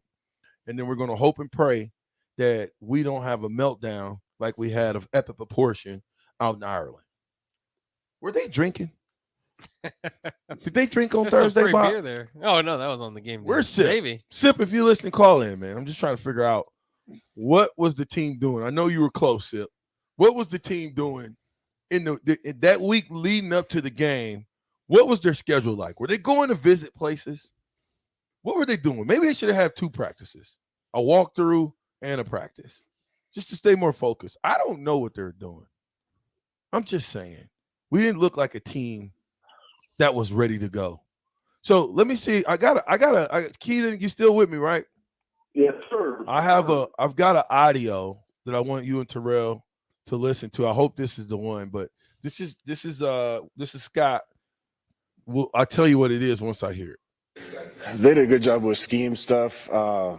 We gave up a pass we shouldn't have given up against Unbalanced that we just busted. you got to give them a lot of credit. That's a team that we handled last year. Thought we won the match physically last year. We didn't win it today. And I'm surprised by that because what I've seen from the guys in training camp and leading up to the season. I think we got a good team. We didn't get it done today. I feel terrible for the guys. Hey, I've been breaking this down for 2 years. Sounds like the same old song and dance to me. I was about to say, sound like the same thing to me. Sound like the same old song and dance. You know what I'm saying? I feel bad for the guys. We should feel bad for yourself. Yeah, and the sad thing about it is he talk about being physical. You're in charge of your team being physical. Right. You're the coach. Right. You're the coach. Right. You know, that should be one of the mottos of the team. That's what Coach Osborne said, physical. Being the most physical team wins the game. And you went out there and it showed us that this team is not physical. This team is not physical. This team is not in shape. This team can't tackle. This, what else can we put on the list? Well, obviously, and we got blown coverages all over the place. Drops. Yeah. Drop balls. Mouthpieces hanging. You know what's crazy? Guys? I get a lot of people to ask me the question about Coach Osborne all the time. Was he who you saw and everything? And when you look at Coach Osborne, you would think those things, physical toughness, whatever. And I have to explain to people, I said, you guys have no clue. He breathes us being physical and tough and all those things. So you're right. You are definitely a product of your head coach. Exactly. Bubba, let me just say this, Bubba. Bubba says this. How's that Kool-Aid tasting now, VJ? It's still flat. Drinking it? Ready to acknowledge I was right in this 6-6 season, Bubba? You ain't right. It could be a 2-10 season. And let me tell you, Bubba, I reserve the right to change my opinion if I want to. And my opinion is based on what I saw on Saturday. I'm not even going to talk about a record because you know what? The record does not count. The only thing that counts is who we play and how we play them. Period. Because this season could be a disaster. We could technically win the 2 games. And let me just say this. I gave my team the best positive energy that I could. Period. Hey, I tell you what you look for me, Bach. Look up Digital Underground. All around the world, same song. Look that up for me. When you get it, just play it. We're going to keep talking, but I'm just wondering, play another Scott Frost. Can you do that while you play another Scott Frost tune? Let's see what he's talking about here. It's tough for me. I've said this, there's no one way to do things. But I think we can cooperate and a little bit more. Probably the thing that hurt our offense is when we got in situations where we were just running the ball. We weren't efficient enough. And when you gain yards on those plays, it gives you more opportunities to run the stuff that you think could hit big. Play another one, Bob. Just let him speak for himself. You don't got much to say. Let him speak for himself here. Well, it's not going to be one message. It's going to have to be several. We've just lost too many close games, and these guys need something to believe in, and we need. What do you believe in, sir? I don't think there's a guy in our locker room didn't think we were going to come win this game today, and I'm sure they'll think the same thing next week. I'm curious to what Matt Davison said on the call. I guess they weren't there for they were coming out of break for the onside kick. They didn't expect it. Nobody expected it. No. That was the shot heard around the world. Have you ever shot yourself, Keita McCann? Man, listen. Bro, I'm speechless. And look, I get it, man. I get it. It's tough, man. It's tough. It's tough. I mean, VJ, you wouldn't believe. I'm here in Texas. Football is key here. Bro, I got to listen to all my guys from all over. Baylor, A&M, Texas Tech. McKent, what's going on down there? You know what I said? You're watching the game. What did you see? Yeah, I just again in my mind, in my heart of hearts, seeing what I saw, I thought we took some steps forward, but then, not practicing outside, I thought was some steps back, because that means we didn't lack the maturity to make sure that we were in shape, that the coaches made sure that our team was in shape, not we, because the only thing we can do is what we can see. And again, let me just say this again, Big Bubba, I just told you, I don't have to hold back anything. I'm being positive on the football team that I love. And I feel like, you know what? I want to give them positive energy until they prove me wrong. And I did that. And now that we saw what was on the field, I can say what I want, man. Tough love. Tough love. Yes.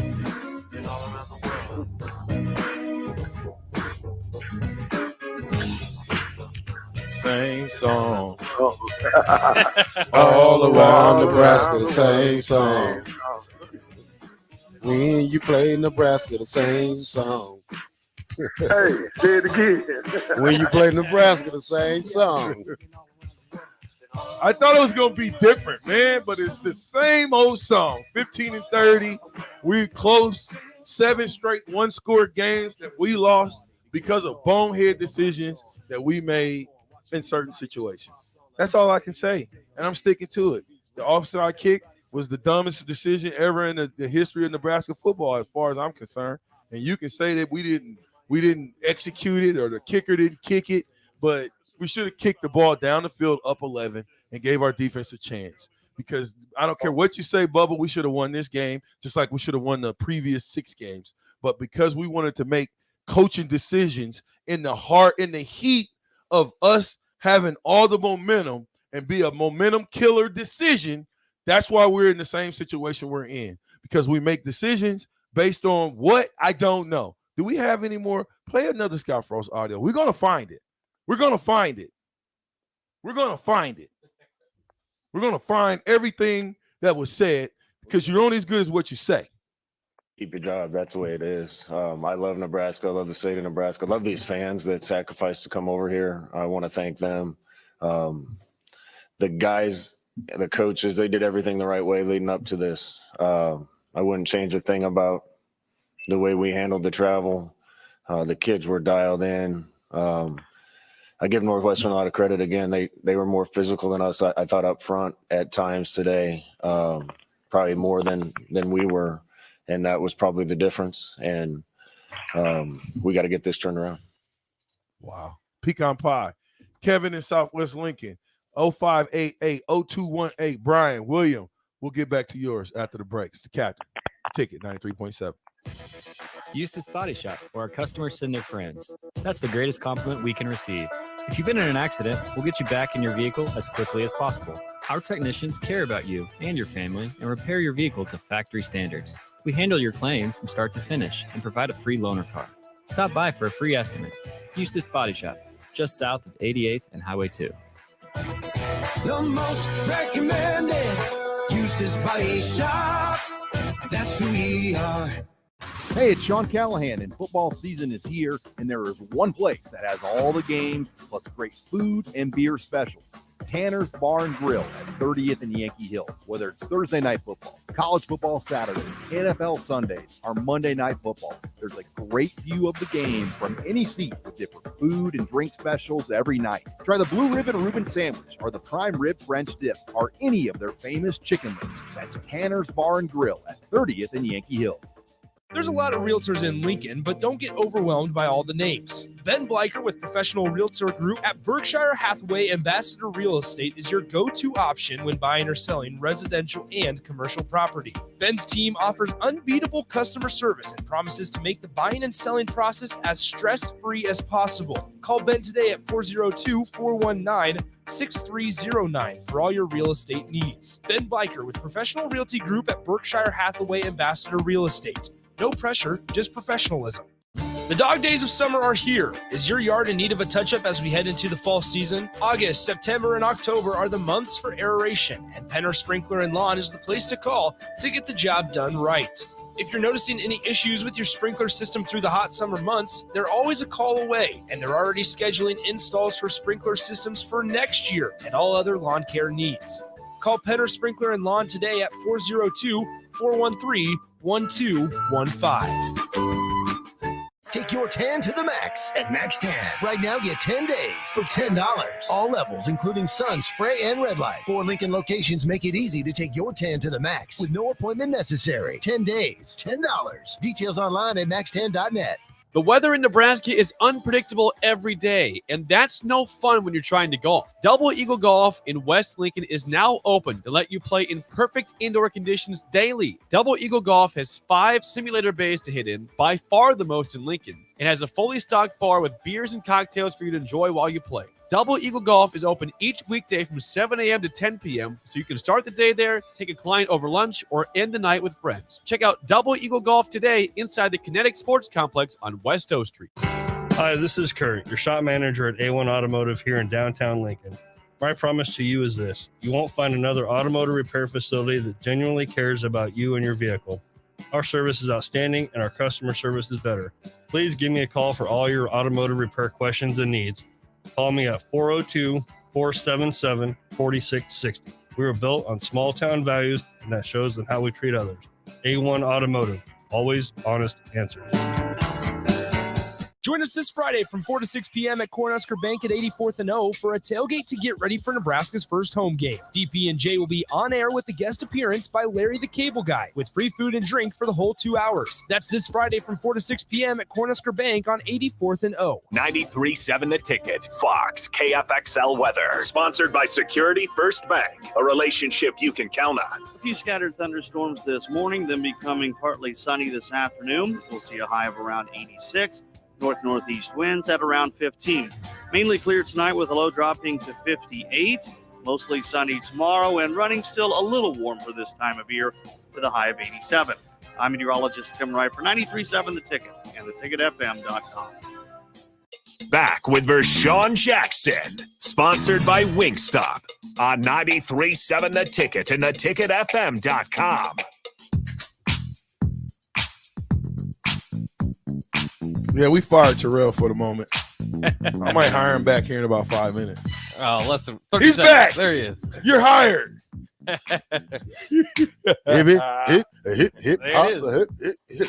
Come on, everybody. Kick her onside. Let's. I will read these a little backwards. Hizzlebear says, does the strength and conditioning coach have a rule that no one can weigh more than him? I wish Caleb Tanner's lower body matched his upper body. I mean, hey, listen, Hizzlebear, I think Caleb Tanner is playing out of position. Yeah, it'd be like Terrell Farley going to play DN. Yeah, he's a linebacker. And he's a linebacker. He's out. He's out of position. You know, the coaches know that. I mean, you should be blitzing him from all over the place. He's 225. He can't handle the pounder that a old tackle's going to give him, or the pulling guard. You know, he's not strong enough. I don't care how much he lifts. He's not physical enough to take that on every single play. Bryce says, are the coaches on the staff scared to speak against Frost? How did no coach, a.k.a. Bill Bush, tell Frost to just kick it rather than the onside kick? Well, first of all, Scott's the coach. You know, he's going to do what he want to do. He's the head coach. I know, but don't somebody stand up and say, what are you thinking here, coach? Why are we doing this, coach? I mean, I think Bill Bush probably say, I don't think it's a good idea, but who wants to second guess the coach? You know, that's true. Probably be out of job Monday morning. And, you know, somebody got to say something, you know. Maybe Coach Osborne can call him and say, I don't know, man. Coach Osborne, I don't know. Coach Osborne. Why, Scott? Why? I just can't imagine the call in that huddle. The players had to go, what?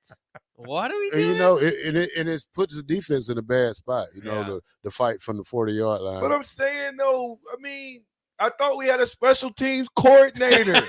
No, he's just special teams coach. That's it. No, he was the special teams coordinator because only the coordinators and the head coach can speak to the media. Well, and like I said. Where was A.J. Rollins? Who is that? Bach, where was A.J.? I didn't see him. I don't know. Huh? I'm not sure. There's so many different people that I'm like, okay, where's this player? Where was Grimes? Yeah. What? He was banged up. Okay, Grimes. Anyway, let me just keep on going. He said they was banged up. Vershawn T. Farley. The game made me sick. I couldn't sleep Saturday night. We need to make smarter decisions. The team deserves it. The fans deserve it. I'm just sad that after 5 years, it's the same old thing, John. Dusty, could another coach do more with possibly less talent than 15 and 30? The talent's there. Oh, yeah. I mean, you have talent. The talent's there. Just about any coaching from that coaching carousel would probably have a better record. That's the thing about the Frost. The whole argument is never wins and losses. It looks horrible when you look at it, wins and losses. It's that he's been close here and there, but it is the same. It's the same look of a new year where the coaching staff gets in the way of the team and another close loss. Empty Dumpster says, any truth to several players being suspended for a fight in a Dublin casino? Where did that rumor come from? Who started that rumor? And if you're going to start a rumor, then have some receipts. Who are the guys? I want names. Give me names. Bring the receipts. I told you, we want facts. You know? Yeah, did I drink the Kool-Aid? Absolutely. Because I wanted the Kool-Aid. I wanted us to be good. I wanted us to play well. I wanted the black shirts to be the black shirts. I wanted the red shirts to run the ball. But I gave you 7 keys to victory. And of those 7 keys, which one did we achieve? 0. Man, stop it. 3329. And I I'm going to read this. 3329, just because, you know what I mean? You feel like you're a realistic fan. So since you're a realistic fan, 3329, tell me what you think next week is going to look like. But Nick, Bach, where am I at? Okay, Nick, Bach, and Jake. Not only Nick, Bach, and Jake, because Mark was the same way. Rico was the same way. I just, you know what I'm saying? I imposed my will on them. You got Rico and Nick back up to like 9 or 10 wins. The same way, right. The same way that your coach is supposed to get you to will you to run through a brick wall. Yeah. That's how that works. But now, listen, if you go and watch Rashawn Jackson podcast of last year, you would know how I felt about last year. So let me ask you a question, VJ. I'm listening. Now, after this game, this debacle we just had, what do you think your end of the year record is going to be? Bro, what I won't do is ever go on wax and give in my record again. Okay, I'm not doing it until we know who we did. Remember, I asked that question a long time. What is our identity offensively? What's our identity defensively? What's our identity? We don't have one. We have no identity, and we need to figure out what our identity. If it's pass first, run second, you better make sure that you got the receivers to pass the ball to, and they're catching the doggone ball that's hitting them in the hands. The Ticket, 93.7, the captain. Be right back. Rolls on right here on 93.7 The Ticket. Hey guys, it's Nick Sainert, and join me for 2 games this week. On Thursday at 7 p.m., it's the Lincoln North Star Gators going up against the Lincoln Northeast Rockets, only to lead up to our Friday night matchup at 7 p.m. between Lincoln Southeast and Lincoln East, as both the Knights and Spartans try to avenge Week 1 losses. Both those games are coming your way this Thursday and Friday right here on 93.7 The Ticket, your home for high school football all season long. Hey, it's Sean Callahan, and football season is here, and there is one place that has all the games, plus great food and beer specials.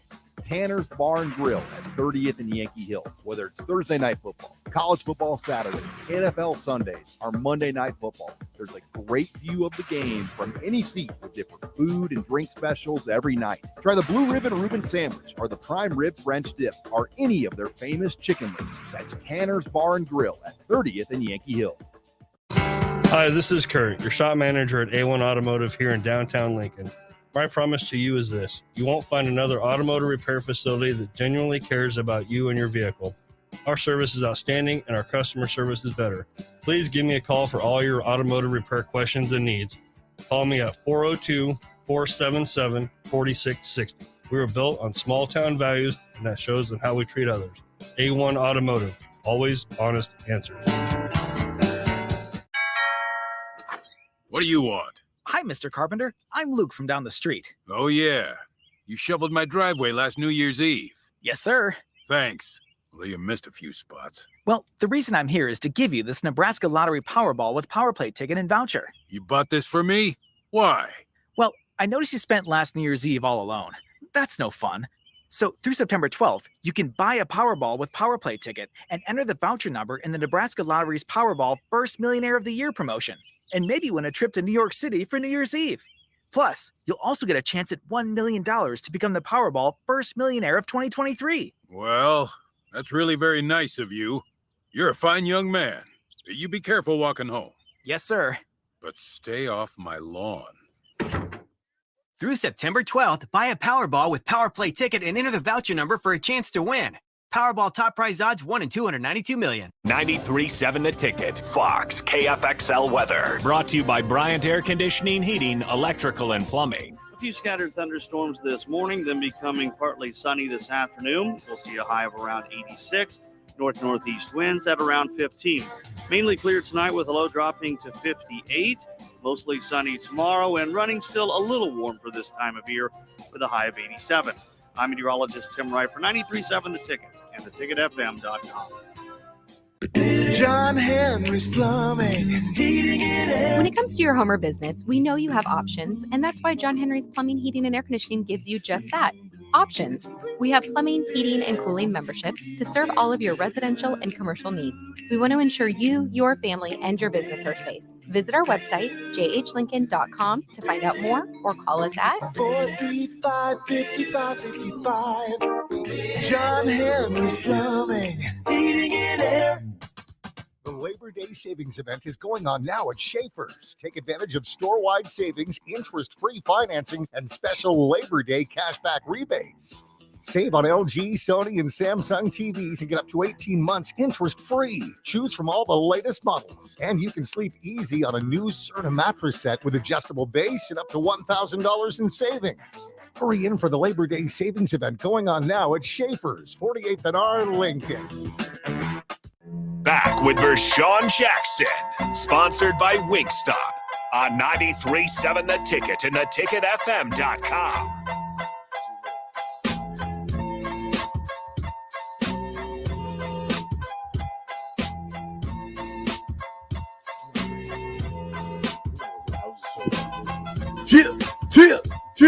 Yeah. And them Lolos, girl. It was over there in Ireland with them Lolos. Hey, Keita, you still there, man? Yes, I'm still there. Hey, man, Keita, man, we appreciate you rolling on, man. Give us just some insight. I'm just going to turn the floor over to you, and then I'll get back to reading some more text. But I want to turn the floor over to you a little bit just to give us some insight on just your thought process in general. Well, here's what I'd say. Like you said, meltdown Monday.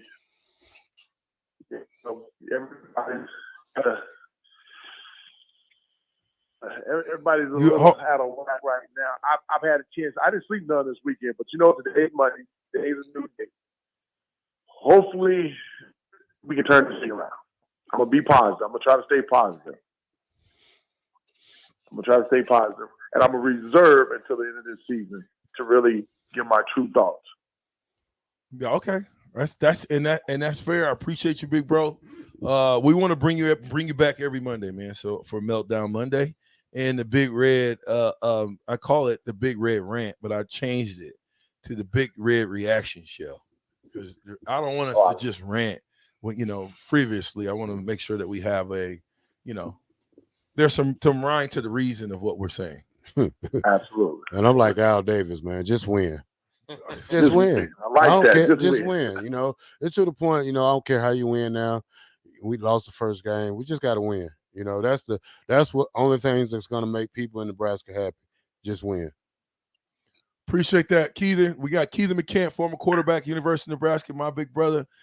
We'll be back next week. Thank you, man, for that. And we'll call to talk to you next week. Anytime, brother. All right. It should be interesting next week. Very. Okay, moving forward with some of these people, let's see. William DeRuzzo says, Nebraska will never win without a fullback. Black shirts, pink shirts. Nebraska needs to go back to what worked. Option football, smash mouth football. Nebraska tried evolving with the rest of the country. Not working. Go back to what worked. Nebraska should hire the Northwestern coaching staff. Northwestern and Illinois play more physical than Nebraska. Play Scott Frost excuses and have the listeners guess what year. 1, 2, 3, 4, 5. That's pretty good. Just saying. It ain't my thoughts. That was Williams' thoughts. Brian says, different coaching staff, different quarterback, a bunch of transfers, and one constant, which I think we all know what that is, same results. Am I missing something? Brian, what's the one constant? I think the man at the top. Well, I think that's what some he's of those saying. defensive coaches, that's exactly what he's saying. Oh, right, yeah. There's anyway.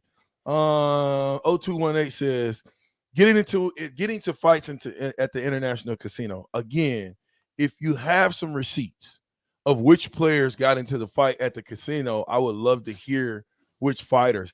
I think missing Omar Manning hurt. You know, I you can't make the club in the tub. Seems like, you know, first came out of the gates, he was not practicing sometimes, and then, you know, to not practice at this point and not playing the game on the home opener just seems like odd. That and Ramir did play special teams, but when they needed a guy to go to, I understand Ramir might not be a future all Big Ten back or whatever, if they think that Grant has a bigger ceiling, whatever. But when they looked like, we talk about not having an identity, they needed somebody to go to. They needed something that they could rely on in the fourth quarter to get something going. And that just kind of stuck out to me as odd. Maybe Ramir's the sure-handed guy, helped to get back into games last year and never got a snap, never as far as a touch goes, just special teams. 0588 says, let's start drinking Kool-Aid on potential head coaching hires. Nah, it's too early. Yeah, it's too early. Let's just wait for whatever to happen. A lot of season left, yeah. Yeah, I mean, a ton of season left. They could potentially beat the dog crap out of North Dakota. I hope so. And Georgia Southern. I hope so. And then have an opportunity to maybe win. Somebody, I can't remember exactly who it is, but he's always saying Nebraska starts out 0-3 and then wins the next 9. That's kind of looking true now. I'd love for that. But I don't know right now. Pecan pie. Frost was around Chip Kelly too long and forgot all the disciplines that he learned from Coach Osborne while he was a Husker. Dave Braska. It still came down to the fumble that wasn't and the onside kick that shouldn't have been. On that fumble, do you believe that was a fumble or was that a phantom call? I think that's a phantom call. I watched it several times and he was down.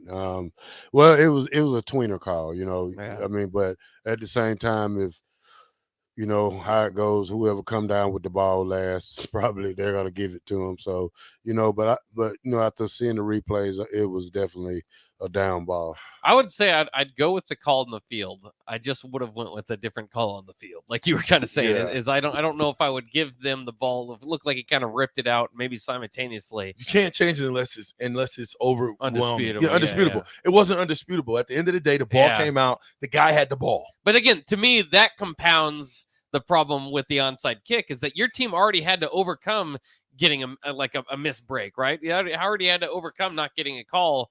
And then you again, I think there's a lot more context to that onside call with the 4 years of bad special teams, the game flow, your team having to already overcome a questionable call, and then you throw that for them to overcome as well. It just feels like you're just waiting for him to get in the way, and that's what I wonder too. Is and I hope so this year. If Nebraska is going to go bowling, they're going to have to beat a team, at least one team now, that won more than 9 games last year. Scott Frost top wins, as his resume so far is over 2 7-6 teams in his first year. So he's going to have to get his best win as a Husker, likely, just to go to a bowl game, just to get to 6. And I hope that happens. I'm just not sure when it does that I'll be convinced that Frost or this coaching staff, whatever way you want to put it, won't get in the way again afterwards. I don't think that it's just like they get the one big win and then they're done getting in the way. I think it's a long-term problem. It sure has been a long-term problem up to this point that, you know, we get into games and we have games. Do you think with Whipple calling the plays that Scott called it onside because he had to call something? I think so, absolutely. You know, he had to make his presence felt, you know, because I think Whipple did a good job of overall on the offense. You know, there's some stuff we need to improve on, run block, you know, add some more plays. Did the best with what he had. Yeah. You know but I mean, you got no run blocking up front. You know, you got no push. You got to have push. And if not, then you have to scheme There has to be traps. There has to be counter traps, counter sweeps.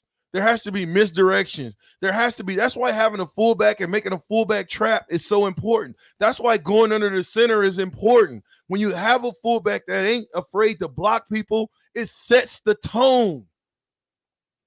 Period. Well, at least we got a 100-yard rusher out of that. Lucas says, so my take is I don't think it's premature. It's Frost needs to go. The common theme is poor coaching decision. That is the only thing constant about this team over the last several seasons. I like Frost and want him to succeed, but I don't think he's the guy for this job. Yeah, I'm not going to comment on that right now. Okay. It's just got to do better. I'm just reading what they give me 5 games from now. I'll give you. Oh yeah, okay. But okay. So it says this is Matt, and then we'll go to some phone calls.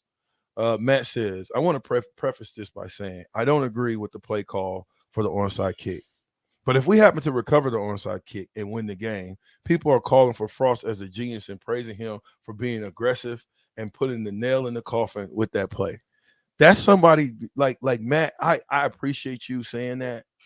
But you sound like someone who's never played football before. Or just play Madden. You've never played football before. If you think that was a good play call, even in Madden, you ain't getting that.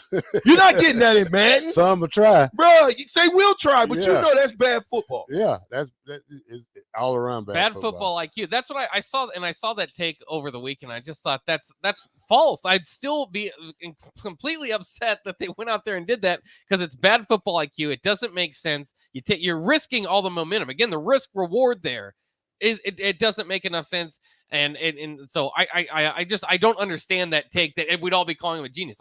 There's no way I'd be calling him a genius. Not with that play call. And once again, Nebraska is the headlines of college football again, making us look like idiots. Making us look like we look bad, man. Just nationally, we once look again. bad. Dan Patrick put up a Twitter poll that said, "What's the least relevant thing from the '90s now?" And it was like MTV, Nebraska football, and Blockbuster. And you're like, "Geez, Dan." Before we go to the call, Saucy Nug Thug says, "Saucy Nug Thug." I like that. The Saucy Nug Thug. Between abandoning working plays and the onside kick call, when do we start questioning Frost football IQ? Anyway, we're gonna go to the phone lines. We got Iron Man on the phone. Iron Man, what say you? All right, this is True Red goes first here. Oh, True Red's first? Yep. Oh, my bad. True Red, what say you? Hey, what's up, fellas? Bach, VJ. We all know how the game went. First of all, I'll just point out some of the good was Casey Thompson. I think he realizes that he's probably going to have to carry this team offensively after the debacle of Eric Shenander and the defense not being ready to tackle. There were 16 missed tackles. And after I counted the yards after those missed tackles, it was over 250 yards. So almost half their offense that they got was over missed tackles and large runs that they were able to get. Garcia Castaneda, man, that kid's good. I think he's got a lot of potential. Trey Palmer, stop dropping passes, man. You're supposed to be the best receiver on the team. And then the other thing is, what you were talking about earlier, why aren't coaches in their positions stepping up to Scott Frost and saying, no, we're not going to do an onside kick? I understand you want to do that. Prashad, do you believe in momentum? Bach, you believe in momentum? Oh, yeah. Absolutely. Okay, so after I saw the onside kick that we did not recover, I sat there and I told a few guys that I was watching the game with, I said, that changes the whole momentum of the game. It changes the whole momentum right there of the game. So we were the joke of the national sports radio over the weekend. Some of them even saying, wasn't it great watching Scott Frost lose again? I mean, so you're right. We're all over the national media, TV and radio, but I still have optimism and I still think that we can change this season around moving forward. I think Scott Frost needs to win 8 games in order to keep his job. Appreciate that, True Red. You said it, and you said a mouthful. So I think we'll go to the next caller.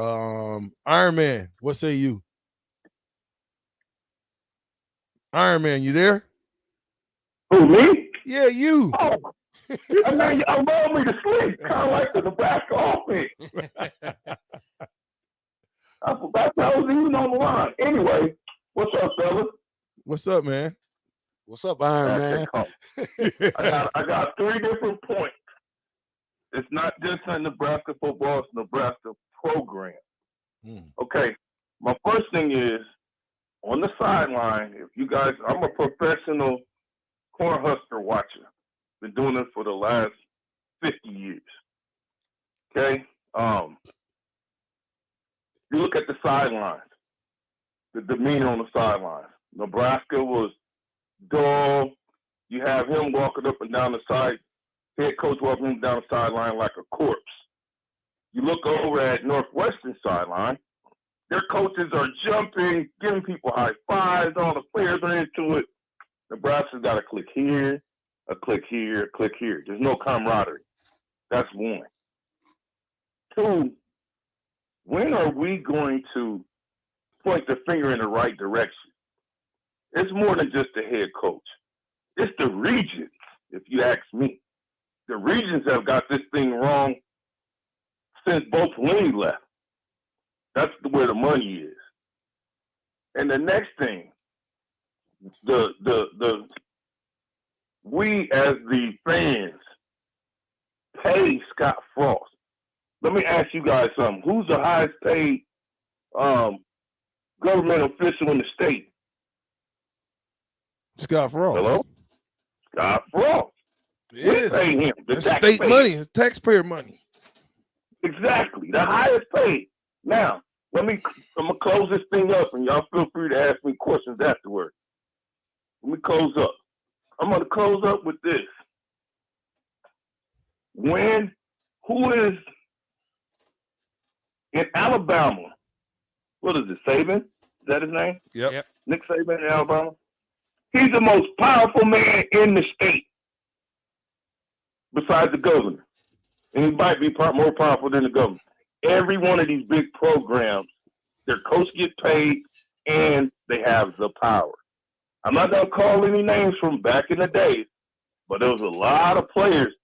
They didn't kill nobody. They didn't rape anybody. But they got in trouble. They might have smoked weed. They might have got caught smoking weed. But the coach protected those guys. I want football players. I don't want Rhodes Scholars. This is football.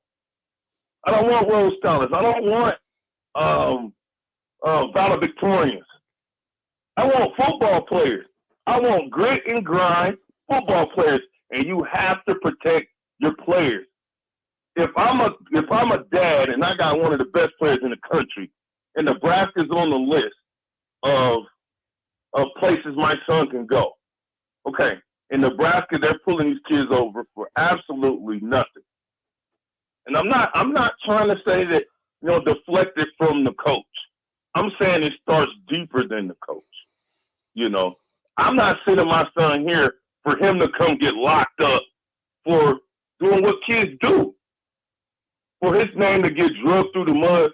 You never hear about kids from Alabama, Texas, LSU. You never hear about them getting in trouble. You know them guys, Miami. You know them guys are getting in trouble. But they're protected. Appreciate that, Iron Man. Next Monday, Meltdown Monday. Hopefully it ain't a Meltdown Monday. Hoping we got some stuff going on, man. But stir the pot. I think that was a good call. It was very, very interesting because you do think, I don't know as far as the taxpayer and him paying blah blah blah, but I do think that that is a state official. That is a state official's job. I mean, I would you work at a University of Nebraska. Somebody text in and let us know how that whole thing works. But the majority of the time, your head coach is pretty powerful in the state. Guys, right before we get to that, let's pause for station identification real quick. This is Lincoln's home for sports talk on the FM dial. Also online at theticketfm.com. On the internet. KNTK FM Firth. 93.7 The Ticket. All right, we're back to Captain the Ticket. The black shirts got to get up out of here, so we appreciate you, Terrell, hanging out with us. Be back tomorrow. All right, man. We'll get your take a little bit. We didn't get a chance to get your take because of the calls, but we'll get your take tomorrow on the black shirts and let you kind of run through that. Right now, I think we've got Chuck on. Yeah. Is it Chuck or Will? We'll go to Chuck first. Come on, Chuck. You're on. Yeah, they call me Chuck Wagon. You know what wagon I'm jumping on? What wagon, Chuck? I'm jumping on that wagon Wingstop chicken sandwich that just rolled out today. There you go. Let me tell you, that's a 12 out of a 10. That sandwich is so damn good. Ooh. Have you tried it? I tried it, man. He had 2 of them. I had 2 of them. What are you talking about? Two chicken sandwiches from Wingstop. www.wingstop.com. Let me put a smile on your face. Get over there for the chicken sandwiches and tell them I sent you. You won't get one free, but you can get a chicken sandwich. Chuck. Right here from Chuck Wagon. Chuck Wagon. Chuck Wagon. Appreciate that, Chuck Wagon. You got to know who Chuck Wagon is. That was really good, though. Thanks, Chuck Wagon. We're going to go to Will. Will, what say you? Sorry about this. Just trying to give my 2 cents on this one. But I think, the college football landscape's changed. Everyone's gone through this spread and all this other offense. Nebraska did it. They tried it too. We're running all kinds of weird offenses. It's not working. We tried it. We tried it for almost 15 years. It's not working. So why don't we just go back to what we used to do good? Just simple, hard-nosed, smash mouth football. That's our blueprint. We're not going to win without a fullback ever. And that's just the blueprint for Nebraska. Or we could either do that. I have a brilliant idea, even better, that'll save the university money. Why don't we just hire Pat Fitzgerald? You'll be less. As a matter of fact, bring his whole coaching staff. Look what they do with that, with Northwestern, with a bunch of guys that are on medical scholarships. They're destroying us. They own us. Think about it. Northwestern, Illinois with Brett Bulimic, whatever. Can't stand the guy. But those guys are physical already. In year 1, they were physical. I don't know. What say you guys? And one more thing. Maybe you should do like a little segment for the callers.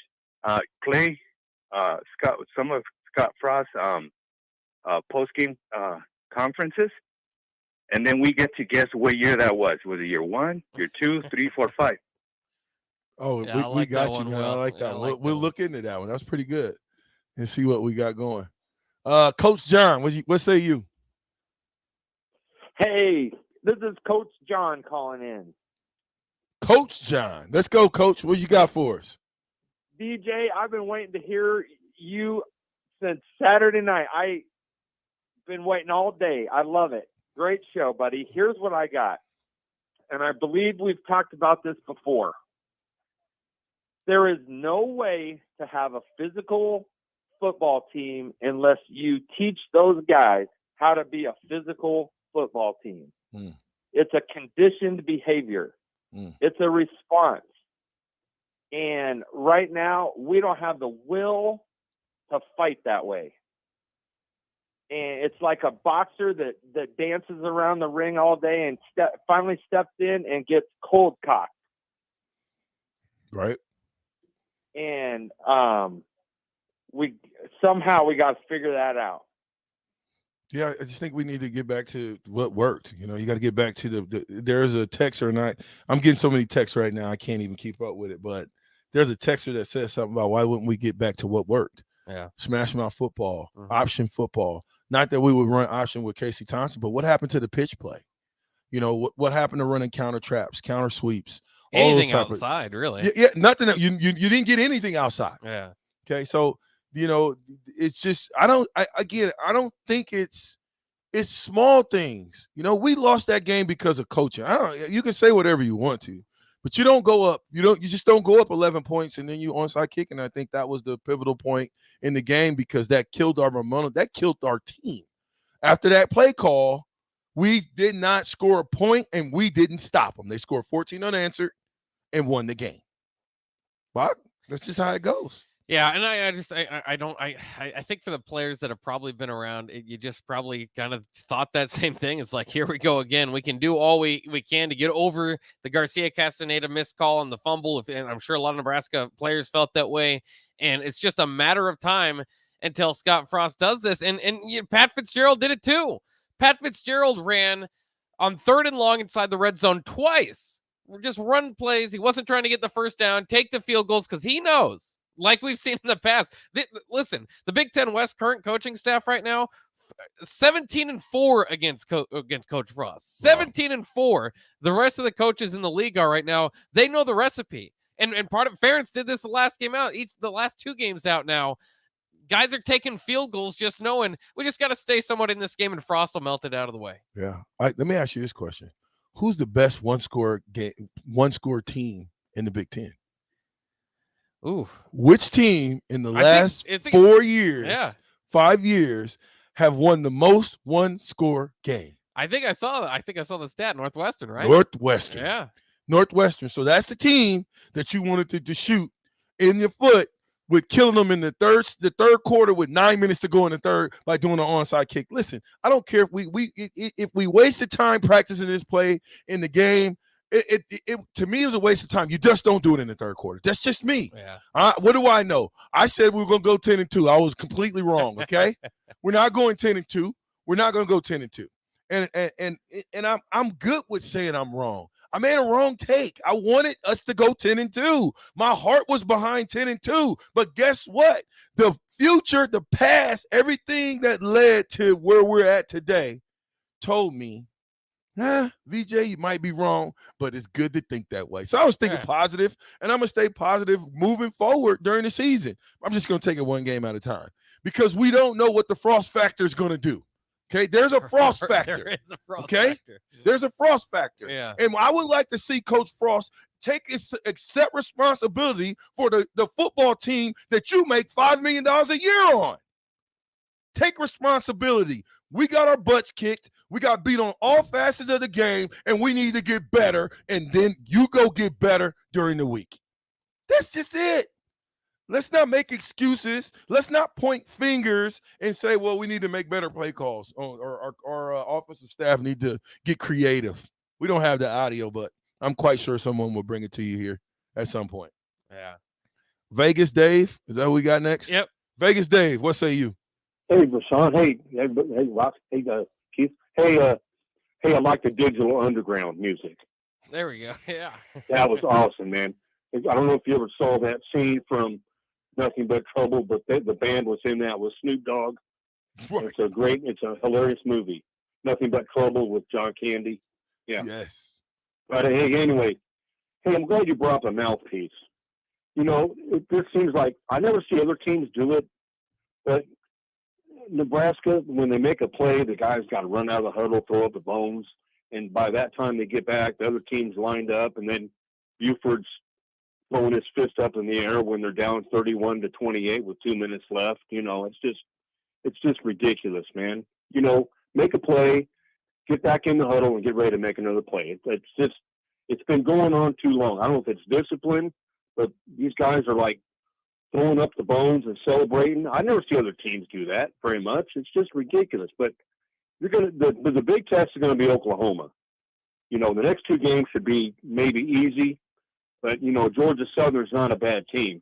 Vegas pretty Dave. good, you know. Vegas Dave. Division I AA team. Vegas But, Dave. Vegas Dave. Hold on a minute. Listen to me. Yeah, Rashawn. Listen to me. There is no way that we can look to Oklahoma right now. We cannot look. We can't even look at that game right now because we're all, you know, and I was, but we can't look past any team right now. I don't trust this football team right now. I don't know who we are. I don't know what we're made of. Yeah. I don't know what makes us go.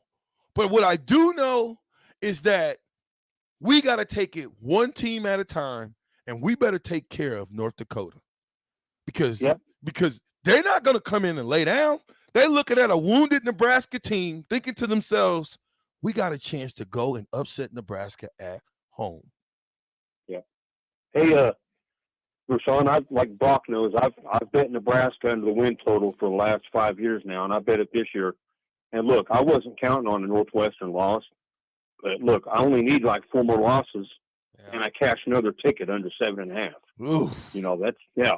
Oof. But anyway, wow. You guys take care. Hey man, Yeah. appreciate the call, Vegas Dave. Let me get to some of these text messages real quick. Ryan from Nashville says, we haven't had a fullback since Frost got here, since Janovic left. We need Urban Meyer to save us. Real spit. How long is Vokalek out? I don't know. We don't know yet. No, That's still to be changed. the press conference will be tomorrow. By the way, as it's usually on Mondays because of the travel and stuff. It's going to be tomorrow. Okay. 1969 says, but do you trust Coach Frost from starting to make better decisions? Bob? No, I don't. Why would I? Do you think why would I trust him now? I've seen now 4 years in a game, and it just continues. That's the most frustrating part about it for most people is that was a Scott Frost game. That's exactly what they've all looked like, and it's in a different way, right? It's always a different way to find a way to lose. But there's always seems to be a bad coaching decision in part of a one possession game. The ups and downs, the Thompson turvy. It's too emotional for me. It's all over the place. You know what I'm saying? There's no constant. Let's get this going. Let's get this going in the right What's direction. the strength that the opposing team worries about for Nebraska? I don't know if there's a strength yet. Roy says Bear Rue stated that after he was hired, they didn't need to practice take to the ground tackling during the week to be physical in the game. That was his experience, Roy. Man, stop it. You better be physical. We talked about this, man. We're not physical. Not going to practice and seeing, the physicality, but when we do go to practice, it doesn't look physical, and sometimes it does. And you got to be physical all the time. Physicality is a mindset. You don't just get that. You just don't turn on the game and turn the show on, and all of a sudden you're physical. That's a mentality. That means you got to be trained to be physical. Under the radar decision here. This is Mississippi Mud Dog. Towards the end of the half, Northwest looked like content to run the ball clock and go into half. Had them at the third quarter, 3rd and 4, and we call a timeout instead of letting the clock tick down. Why do you think we call that timeout? I'm trying to think about this in the first half there. Then we had a lead. We were down at the end of the first half. I think maybe we were trying to get the ball back. Before. This is when they were in 3rd and 4. Oh, time out. But they ended up scoring a touchdown though. So we were winning at this point. Before the touchdown? Yeah, it's before the touchdown. Okay, yeah. You know what I'm saying? So he says they ended up getting the first down and eventually a touchdown.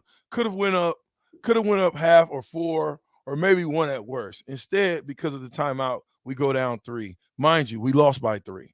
Frost has never been good at managing the game clock in this conference. This is a pro conference, and Scott has a college mentality. I mean, we got to do better, man. Across the board, we got to do better. It's the same song and dance, and we got to stop the foolishness. I just can't fathom that Nebraska hasn't had a freaking fullback in years. Ryan from Nashville says. T. Farley says, tell Ruth to pack his bags. You cold, T-Ray. You cold with that. Dirty Tony and the boy says, VJ, you had us believing in a 10-2 nice Lexus, but we ended up with a 3-9 lemon Ford Pinto. Gotcha. Hey, man, I was just trying to be positive, man. I didn't want us to come unglued too early. Hey, Black shirt. There's still a lot of seasons left, guys. It is, too. Big Slim, VJ, at least nobody was puking. Yeah, I didn't see that either, did I? Beat says, anybody in the world could do what Frost has done. Never contend for anything significant since he's been here. Should have left him in Ireland. The ticket, the captain. I'm with Bob, the black shirt. It's over. We'll see you tomorrow. Hi, this is Kurt, your shop manager at A1 Automotive here in downtown Lincoln. My promise to you is this: you won't find another automotive